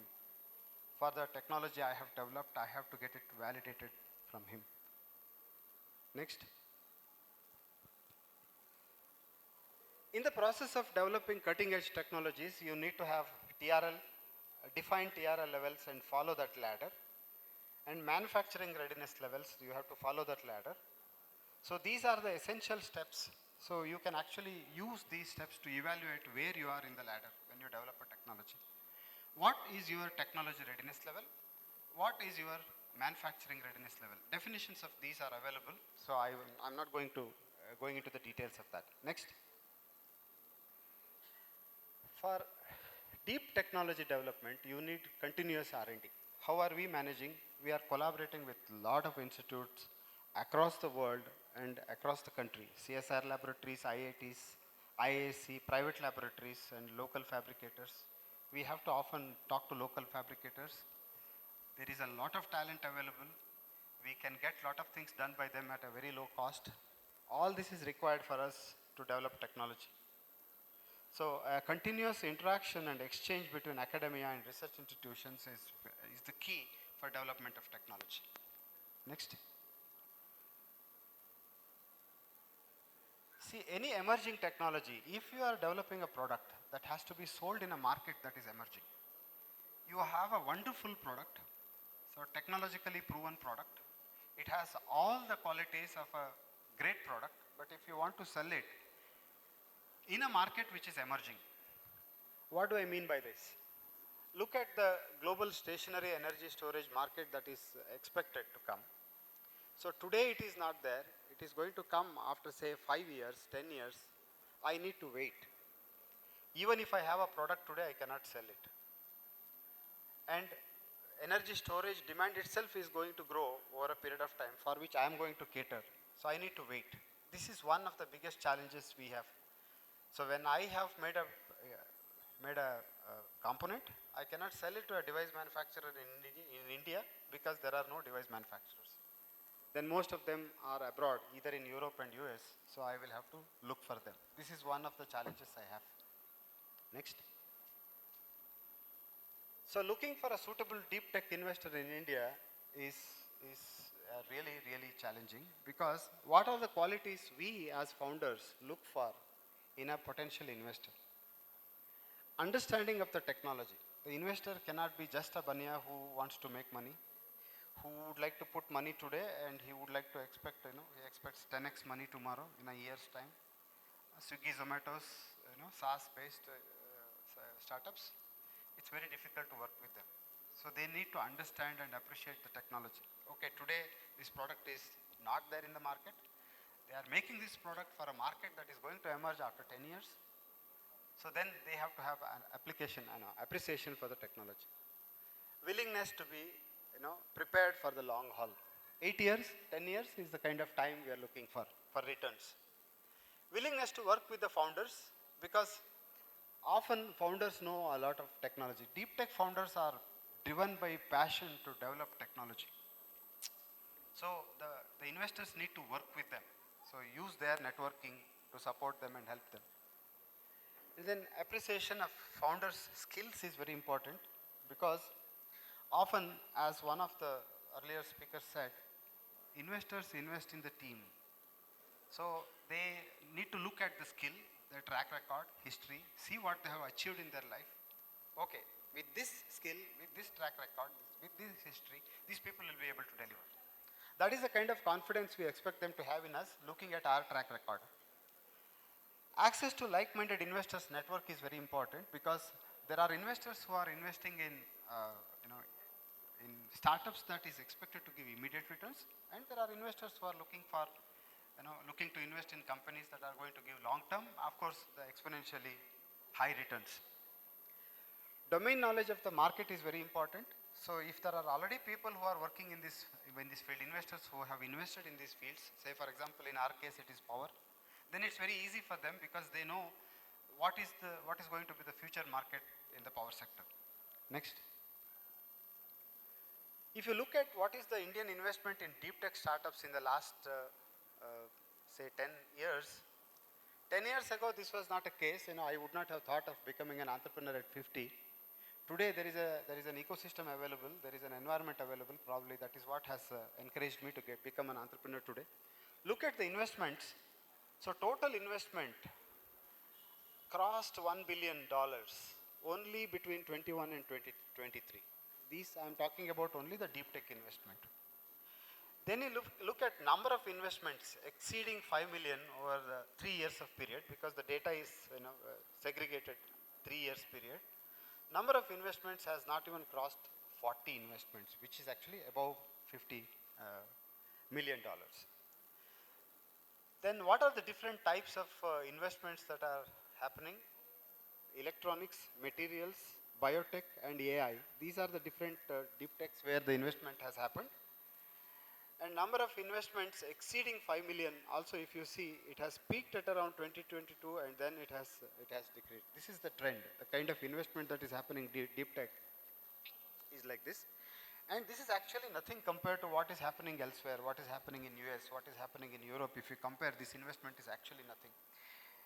The amount of investment we are looking for today is actually amount of grants that lot of deep tech startups get in the US and Europe. That is the kind of money we are looking for. This is the grant. Next. So this is one challenge we are facing, is managing intellectual property. If you do, you are damned. If you don't do, you are damned. Why?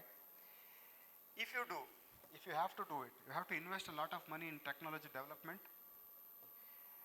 You cannot invest in capex, because the equipments that are required are really very, very expensive. You have to keep working in OPEX mode. Then you need money for IP. The kind of money that is required for IP and also the time is so huge that a lot of startups, deep tech startups cannot afford, especially in India, cannot afford. What is expected is that you actually have a portfolio of IPs surrounding your technology so that you have protected. And why do you have to protect? Not because I want, as a technologist, I don't have desire to stop others. But my problem is that if I don't protect, others will come after me. At least for that, I need to do that. And I need to invest money. The kind of money that is required is huge. No, the previous one. So what are the challenges very specific to startups? Very expensive to file and maintain. And you need to protect in languages, different geographies and languages. It's not enough if I file it in India. If I need to file it in Japan, I need to pay lakhs of rupees for translation. Translation is also not easy. In China, for example, if I have to do that. Need to protect in different languages is another issue. It takes a lot of time also along with money. And specific to technology ecosystem in general, this is my personal opinion. I thought I'll share it with you. Products become expensive due to IP because it's actually a cost you have incurred. So if you have IP, because you have IP, you try to get a opportunity cost covered in that, and products become expensive. And then innovation is actually hindered due to IP. So why do I say this? Just imagine Wright brothers had not patented. Aero industry could have taken off much earlier. The technology would have been available for a lot of entrepreneurs, and it could have been very good for the technology development. And there are a lot of useless patents. So today if you see number of patents are rising, you have hundreds of patents, but none of them is commercialized. That's a big problem with patenting. So these patents are there and we cannot make it. And a lot of them are useless. They come in some way or the other in my way of patenting. So essentially they cannot be commercialized on their own. When I try to patent, they come in our way. So the basic philosophical question I would like to ask is, instead of asking the question, is intellectual property required for a startup company? If you go to a little basic level, you can ask this question, is intellectual property a property at all? It's a very fundamental basic questions you can ask. So one thing we have to keep in mind is that it is not just a product based on the technology you have built that you can sell. You can actually sell IPs. If you are an inventor, if you are a technologist, you can file IP and license it. That is another possibility. Next. So how are we managing? Being a deep tech startup in India, you should learn how to manage with limited resources, especially when you are bootstrapped until you get your first investment. How are we managing? You have to manage burn rate versus runway. You have to see how you can reduce your burn rate and increase your runway. And especially when you are bootstrapped. This is something you have to strike a balance. Manpower, you can actually have skilled manpower, but that is expensive. Otherwise, you need to employ them, and if you are employing, you have to pay them. And especially if you are employing from IITs and big places, especially in deep technology, you have to pay them heavy. And they come, stay, get trained, and go. So how we are managing? Actually, we have our own skill set with a small team, and we are recruiting a lot of interns. So that's how we are managing. They also get to learn, so we also get to get our work done. Then technical validation is very important for our kind of work. We need to get it validated by our customers, or we have to get it validated by research institutes, which we are doing regularly. So if you want to do that in-house, we need to invest a lot. We need a capex. So what we are doing is we are actually outsourcing it to institutions where we are collaborating and getting it done outside. That is how we are managing. So founders always have this problem of keeping the red ball up, not falling on themselves, right? So this is a very big challenge that deep tech startups found. Next. So in summary, ecosystem issues in developing cutting edge technologies in India are: large talent pool is available in academia and it is not incentivized enough to work with industry. For the professors, who are really having great expertise in their respective areas. There is no incentive to work with industry because their incentive system comes from the publications, number of PhDs they produce, so number of MTech theses they produce, etc. So there is no incentive system. Otherwise, actually, the quality of researchers we have today in India is on par with any foreign country, any advanced country. Large human resource pool available, but this lacks basic knowledge, not employable. What we have found is that even if they are not employable when they just come out of fresh from the institute, university, we can train them. They are trainable. It is not because they are they are not really good. It is because they are not given enough exposure and appropriate training. Large number of state-funded research institutions are there.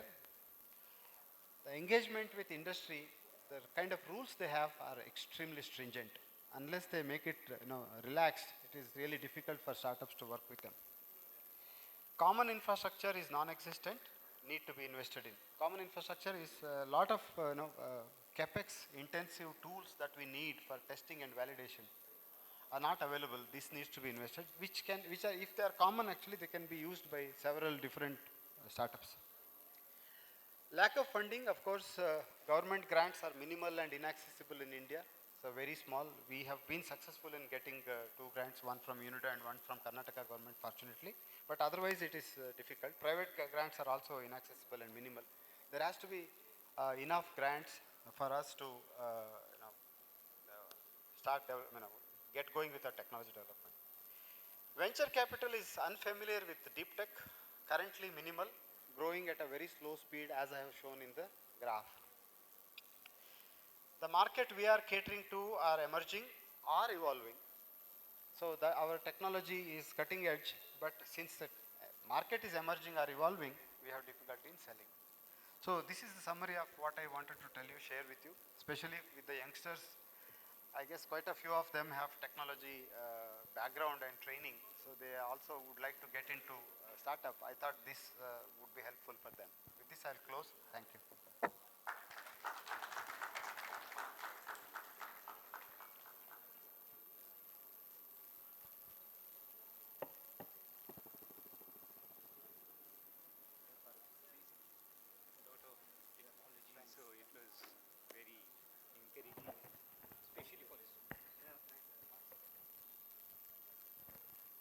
Hello. So I'll ask Divya to do the honors. Thank you, sir, very much for coming here and sharing your invaluable insights into deep tech. Yeah. And wish you all the best for your startup. Yeah. So that brings us to the last session. But I promise it will not be. It will give you something to think about and take home. So somebody asked before my session that how many of you wish to be founders in the next 5 to 10 years? Oh, fantastic. So the point is that how will you build your own startup? We have seen so many ideas thrown up today. Okay? So a lot of knowledge was shared with you, a lot of technology was shared with you. Now let me share one very important thing with you guys. And that is money. So let's talk about money.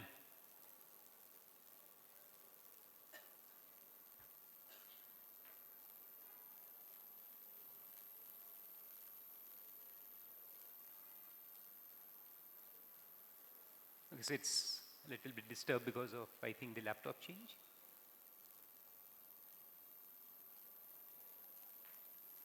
Okay, so the topic for the day is how you will fund your startup for free, absolutely free. Can that happen? Can you bootstrap your startup for free? Is it possible? Can't think so? So let's see. Let's start with a story. A normal story of how people form their startups, okay? So the story goes like this. There are 5 friends. They graduate from an Ivy League college, or maybe Ramaiah, okay, like all of you today, sitting here from different colleges. And you decide, you have a dream, of starting something on your own, as you guys said right now. But of course in the future, right? So you all take up jobs in some good companies, and then you decide that one day we'll certainly form our own startup. People go in their own way. After 4 years, they meet somewhere. And as you can see, now they are corporates. See the difference in their, how they are cultured now. So they meet in a coffee shop. That's what we normally hear. People meet in coffee shop and they scribble something on that paper napkin. Okay? And that grows into something big one day. So these people assemble in a coffee shop. They crib about the corporate culture. And all of them decide to hang their boots and follow their dream. Finally, the time has come. So what they do? They start their own startup. So 6 months thereafter, they take up a garage space. That's what, again, we commonly hear in all the startup success stories. They start from a garage. They brainstorm on a few ideas. They pool in some funds. You need funds for bootstrapping your company, right? So they pool in like 48 lakhs each. So within these 4 years in the corporate life, they have earned a lot of money. So they bootstrap around 48 lakhs each. That is total of 2.5, approximately 2.4 crores. And they hire a team, a good team, technology people, marketing people, and so on and so forth. And start burning cash. That's what normally people do. A few months or maybe years later, what happens is they run out of money. So all the money that they had pooled in, and now they have left the jobs, so they're full-time into their startup, so they don't have any other source of funding. They don't have any other source of income. The money goes out. And research says that 30% startups fail just because of this one reason: they run out of money. And then they have to wind up. So what happened? If they wind up, what's the outcome? They have suffered a loss of 48 lakhs each that they had put into their startup. And not just that, they had left the job and pursued their startup dream, so they have lost their earning source as well. So if suppose this was 2 years' time, so their normal income that they would have earned in 2 years is also lost. In all, they have lost 2.5 crores. This is what we normally see. Now let's go back in time and see things differently. Let's go back in time. So again, there are 5 students. Like today, you are sitting here in this college, having a dream of starting your own startup. Okay? Let's go back there. Now what you do? You do some things differently. Okay? So the missing link is those 4 years. The 4 years when you were into your corporate life, what you should have done in those 4 years will make a lot of difference, as we'll see now. And now what they do is, they appoint me as their financial advisor. Thank you so much. So let's start the journey together again. Okay, now I'm with you guys. So what we do in the next 4 years is that as you guys go into your corporate life, get a good job, okay, we define a strategy, which I call as a goal-specific investment strategy. And these things that I'm telling you today, you can apply this not just to start your startup, but to do a lot of other things in life. Like, you buy a house on EMI, you buy your cars on EMIs, you do a lot of expenses out of your pocket. But I say that that is not just waste of money, when I spend, say, a lakh rupees out of my pocket to pay my EMI, I'm not losing just that 1 lakh, but I'm losing some 100 crores. And I'll prove it to you right now, how that happens. So we define a goal-specific investment strategy. What we do is, we create a fund. So there are 5 people, and there's a reason I have taken 5 friends. I'll tell you about that. So we create a specific fund and call it as in whatever name you want to give, your startup name XYZ or X Square, whatever name. You might not have thought about a name, just give a dummy name. So that is this, okay, fund that you create. Now, you'll invest that pool of money that you are creating every year, and you are, instead of,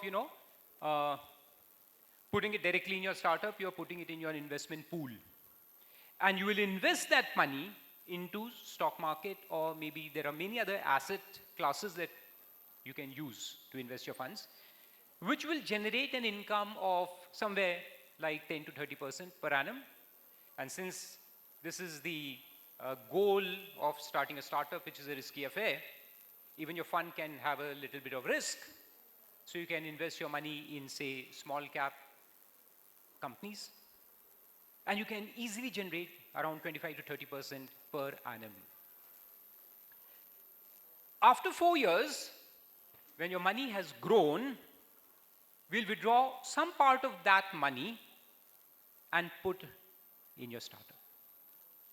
So now when these 4 people meet again in that coffee club and decide to hang their boots, what they have got in their hands. Let's see. So the case study is like 5 founders. They are earning salary, the corporate salary of 20 lakhs per annum, which is quite common nowadays. They invest 30% of that, that is 6 lakhs each. So into 5 is 30 lakhs, is the money that they're investing every year into this pool, into that fund, okay? And it is growing at a rate of 25% per annum.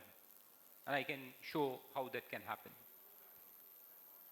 So in these 5 years, or 4 years, sorry, they have invested 1.2 CR, 6 lakhs each, into 5 people, 30 lakhs into 4, 1.2 CR.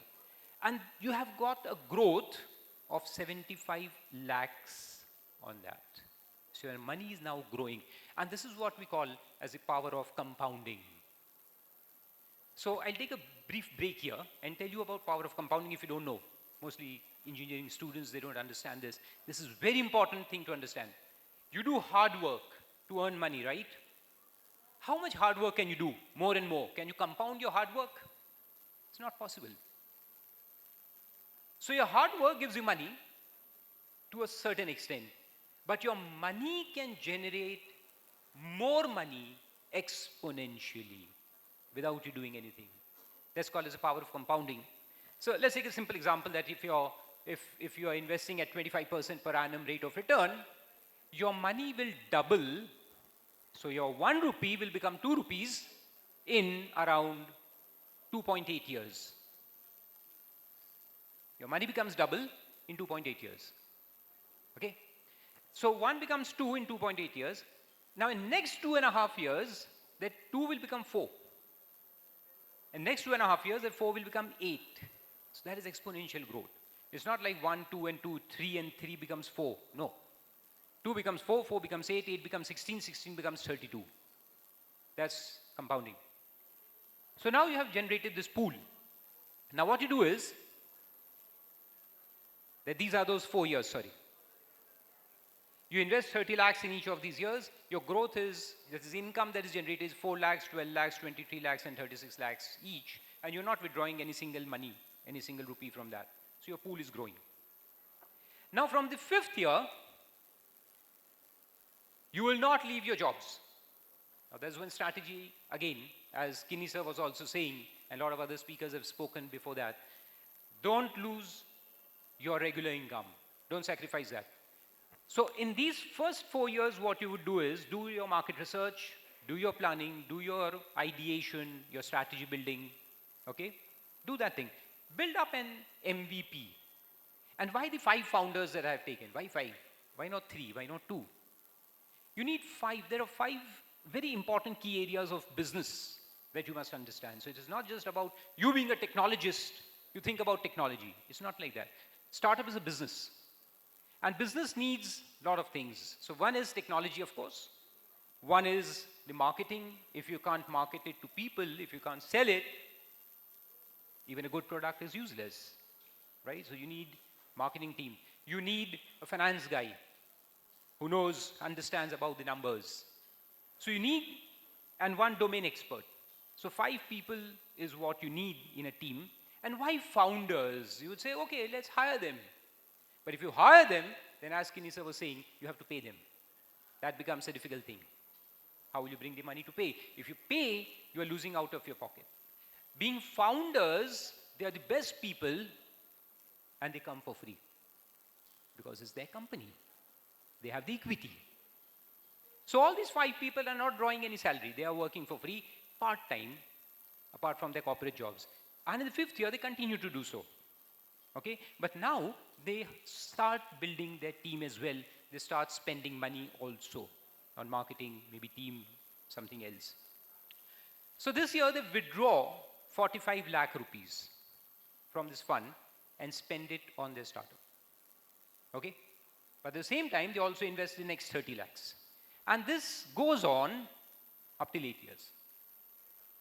So every year, they're investing 30 lakhs, and now they're withdrawing 45 lakhs, 59 lakhs, 66 lakhs, and 80 lakhs. And this money that they withdraw goes to fund their startup. Now let's see what happens at the end of the 8th year. Have they lost their money? Irrespective of whether the startup succeeds or not. I'm telling you the investment strategy. It has nothing to do with success of your startup. If your startup succeeds, you make 100x, 200x, 500x. Even if it doesn't succeed, let's take the worst case scenario. If your startup fails, what will you end up with? But before that, I'll also tell you, what is the withdrawal strategy? How much money to withdraw? That's also very crucial. So in this example, I've taken 125% of the growth in the previous year.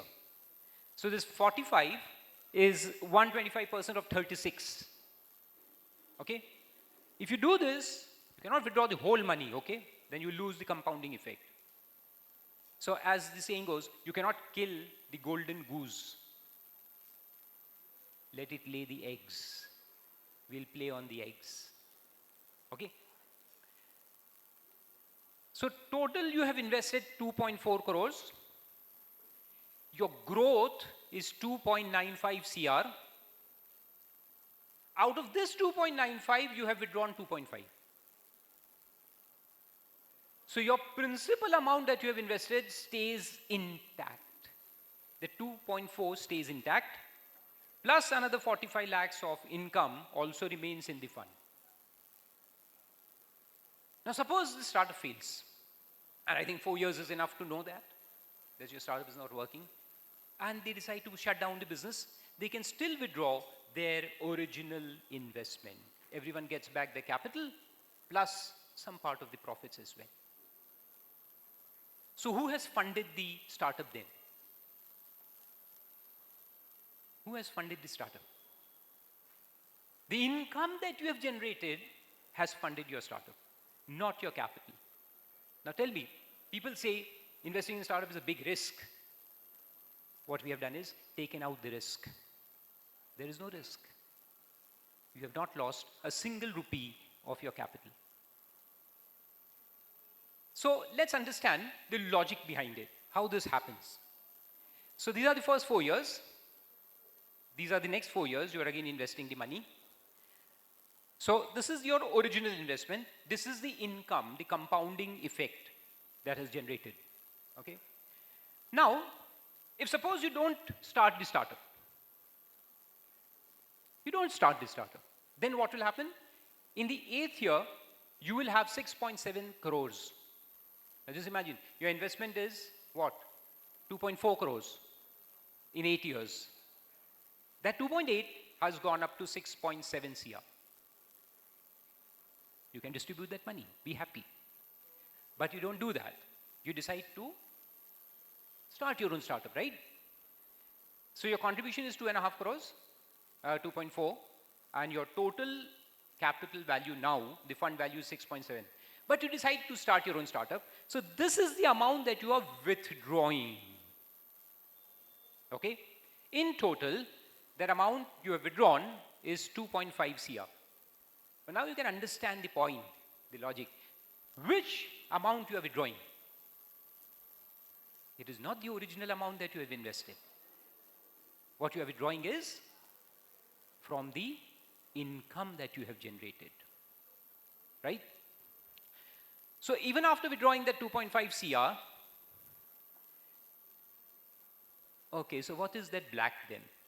Now you can see that was income that you could have generated, but one of the bad effects of withdrawal is that you lose income on income. So the amount you withdraw, the income on income is lost on that.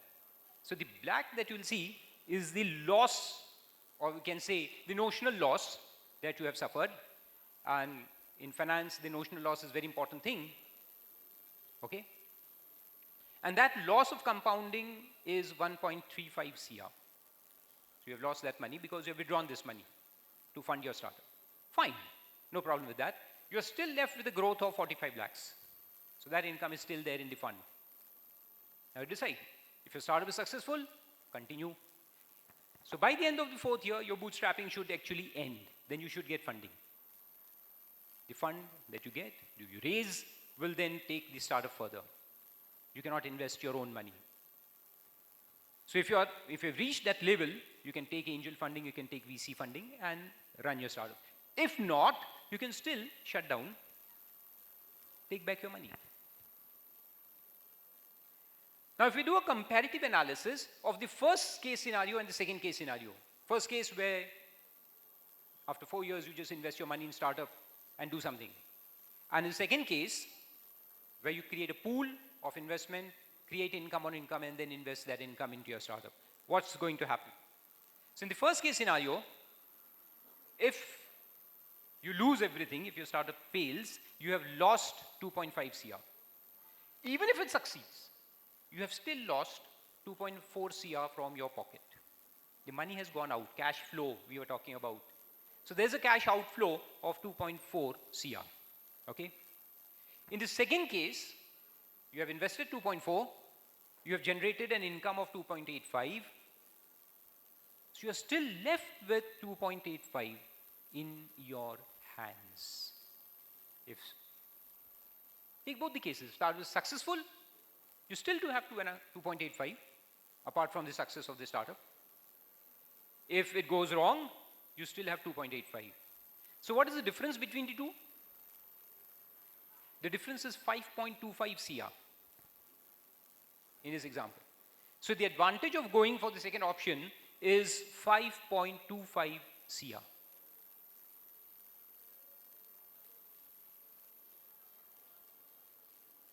Now, let's go back and understand another strategy. So this is again back. So the point was that if I run my startup and I withdraw 2.5 CR, I will be losing 1.35, right? On compounding. Let's extrapolate this for another 20, 30 years down the line. What impact this will have 20 years down the line or 30 years down the line? Let's see. So these are the first 8 years. You should have 6.7. But as we see, you have withdrawn 2.5. So you are left with only 2.85. At the end of the 30th year,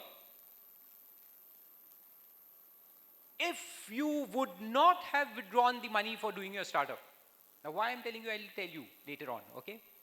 If you would not have done your startup, your fund of 6.7 crores would have grown to 908 crores.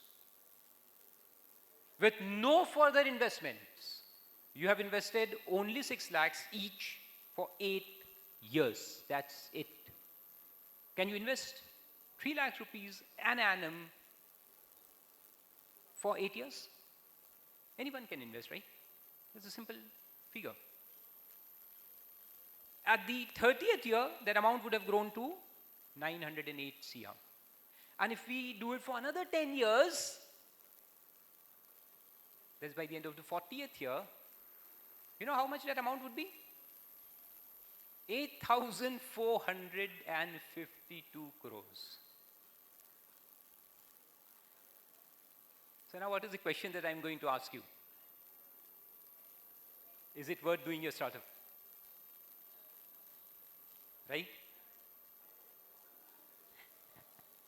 Now just imagine, because of withdrawal of this amount here, 2.5 CR, your loss has been accumulated to 4,860 CR. These are the two figures that you need to understand.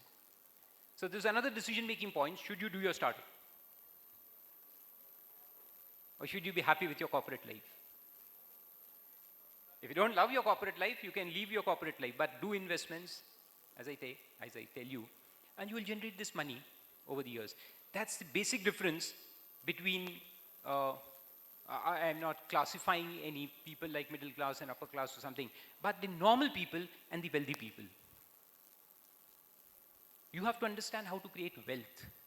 And compounding is one of the biggest way of creating wealth. So do your startup. It's very important to have your passion and, go after the passion.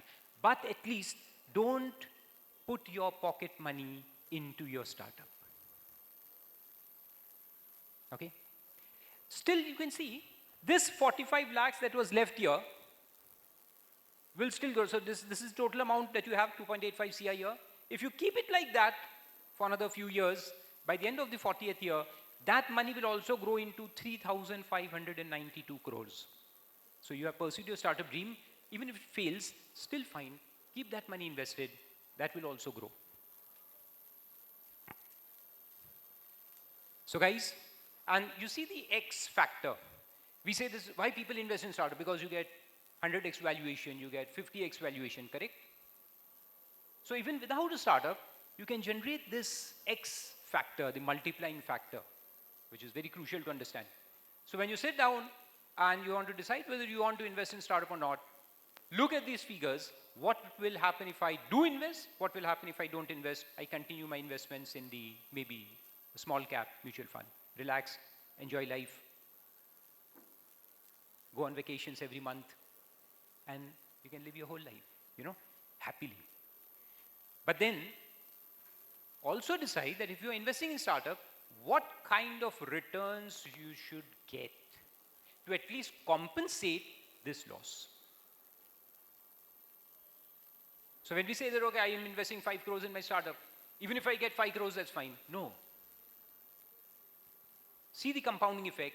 So you should recover 4,860 crores to break even.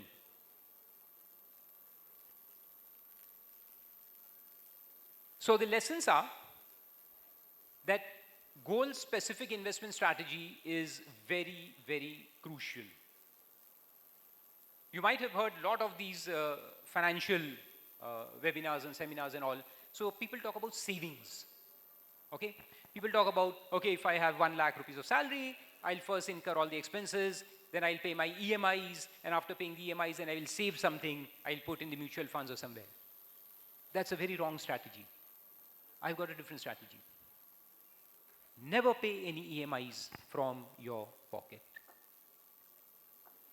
Invest the whole amount of money into your investment strategy, let it compound, and then you can withdraw the money out of the compounding income and use it throughout your life. So I have case studies where you can buy best of the best motor cars, Mercedes-Benz and Audis free throughout your life. Every 10 years you buy an Audi free. Every 10 years you buy a bungalow free. Every few years you invest in your startup free. Follow the goal-specific investment strategy. Just give a few years. That's the only sacrifice that you have to make.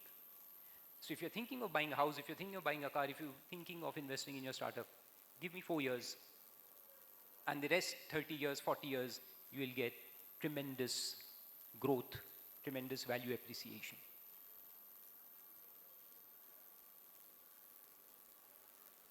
So the benefits of goal-specific strategy are it protects your capital. Goal planning and accomplishment, you are able to plan your goal and accomplish them. No diversion of funds, full benefit of compounding. So That's the topic for the day. And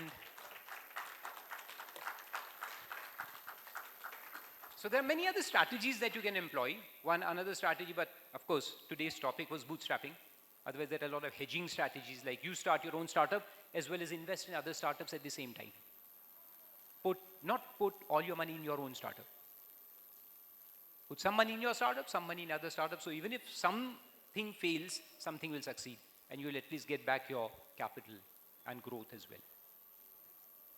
So I think with that, we come to the close of today's amazing event. And I'll call Divya also on stage, and all the speakers who are here with us, Sharat sir, Kini sir, yeah, sir.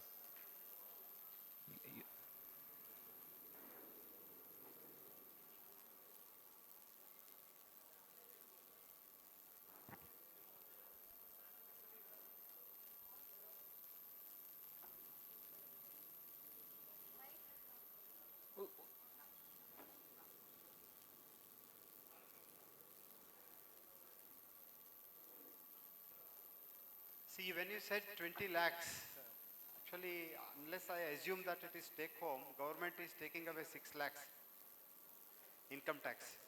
Yeah. So you will be left with 14, and 30% of 14 is 4.2 lakhs. No, these are the rough figures that I've given. The main thing is you are investing 6 lakhs. Now you can invest 5 lakhs also. You can invest 3 lakhs. You can invest 2 lakhs. I understood. Yeah. So when you said 20 lakhs, Yeah. they should Yeah. not be under the impression that it is CTC. Yeah. It is take home. This is, of course, Huh? this And is the cash in balance hand. amount if you spend, you will end up giving 42% of your salary as tax to government.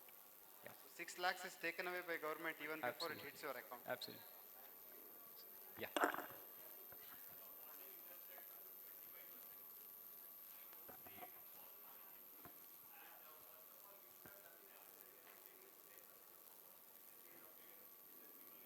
So 10% is, if there are, no, yeah, 10% is also good. That's not bad. But 10% you can get in large caps. If you invest in mid caps, if you invest in small caps, you can easily get more than 20%. Yeah. But so I've taken small cap in this example because anyways you're investing in startup. So when your target is investing in startup, no, it's not like that. It's not like. If you see the stock market and take a time period of 4 years to 10 years and see even mutual funds, I'm not talking about the actual share market and ETFs and all. Even if you go for the mutual funds, like Nippon, sorry, I'm not taking a name. So if you go for any mutual fund, you will see those results. 25-30% is achievable today. No, I'll share with you details later on. Yes, definitely. Excuse me, sir. Yeah. See, only if you invest in blue chips and fundamentally strong companies, then you may get good returns. But surely I don't think for mid caps and small caps, you will be getting that sort of return what you are specified. I'll share the details. Because you see, during that COVID period, the banks itself, they did not give any dividends for 4 years. Example, Canara Bank, who are supposed to be the best banks in the nationalized bank sector, they have not given dividends for the last 4 years. We lost a lot of money on that. So you cannot, discourage youngsters from putting their money in startups. No, so when you compare with startups and investing in mutual funds, that's much less risky as compared to startups. 9 out of 10 fail, so you are losing directly your money. And the amount so the strategy is simple. The strategy is not 25% or 30% or 50% return that you're getting. The strategy is however much income you generate, you have to put part of it in your startup. That's the strategy. So if you're generating 10%, fine. If you're generating 12%, that's also fine. But whatever income you're generating, you only invest part of your income into your startup and not touch your capital. That's the main strategy that I wanted to point out. Once you do that, you'll never lose your capital. You can still run your startup. And even in case of loss of the startup, you will have your capital saved. That's the strategy part. Thank you. Thank you.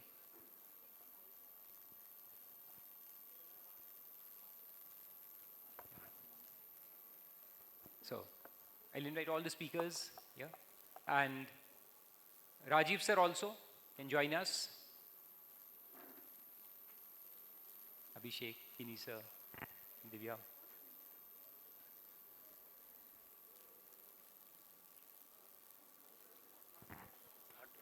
And we'd like to honor Rajiv sir also.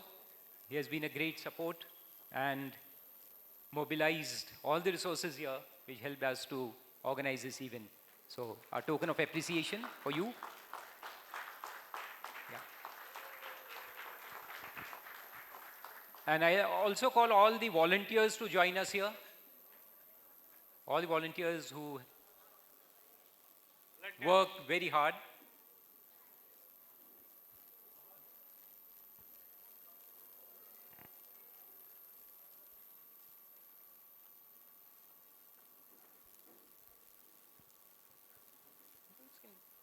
Come in the front as well.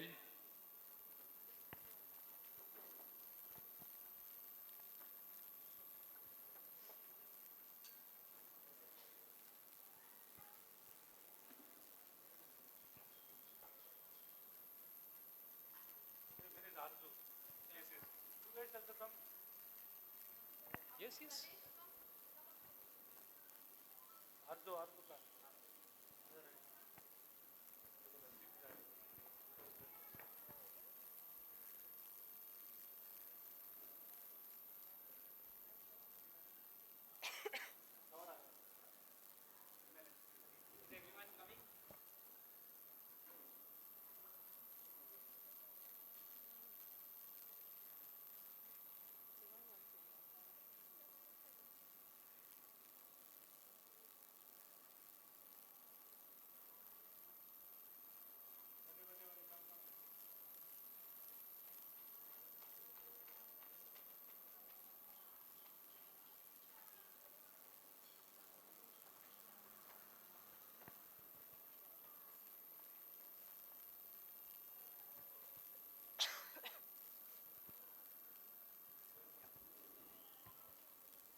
So 3 cheers for the great speakers and volunteers and the organizers.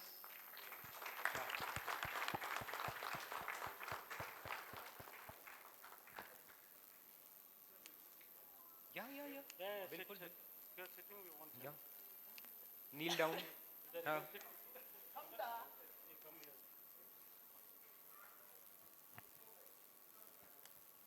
Some more people can join.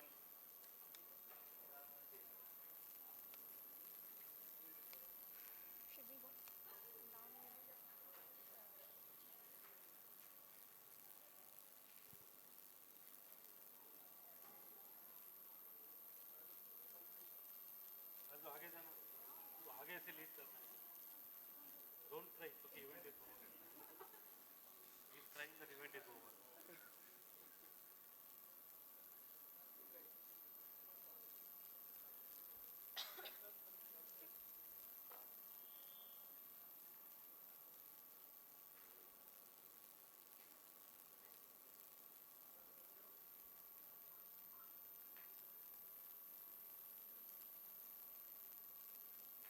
Pause, 3.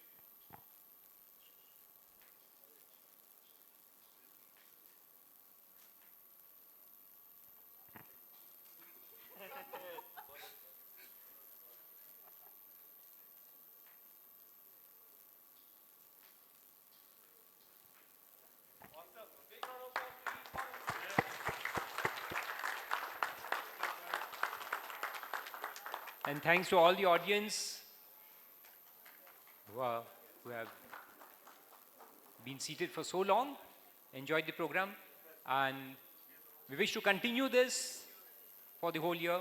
So we'll be organizing this program again in many other places in Bangalore and outside Bangalore as well. So let the Youth Summit grow from an event to a movement. Thanks all of you.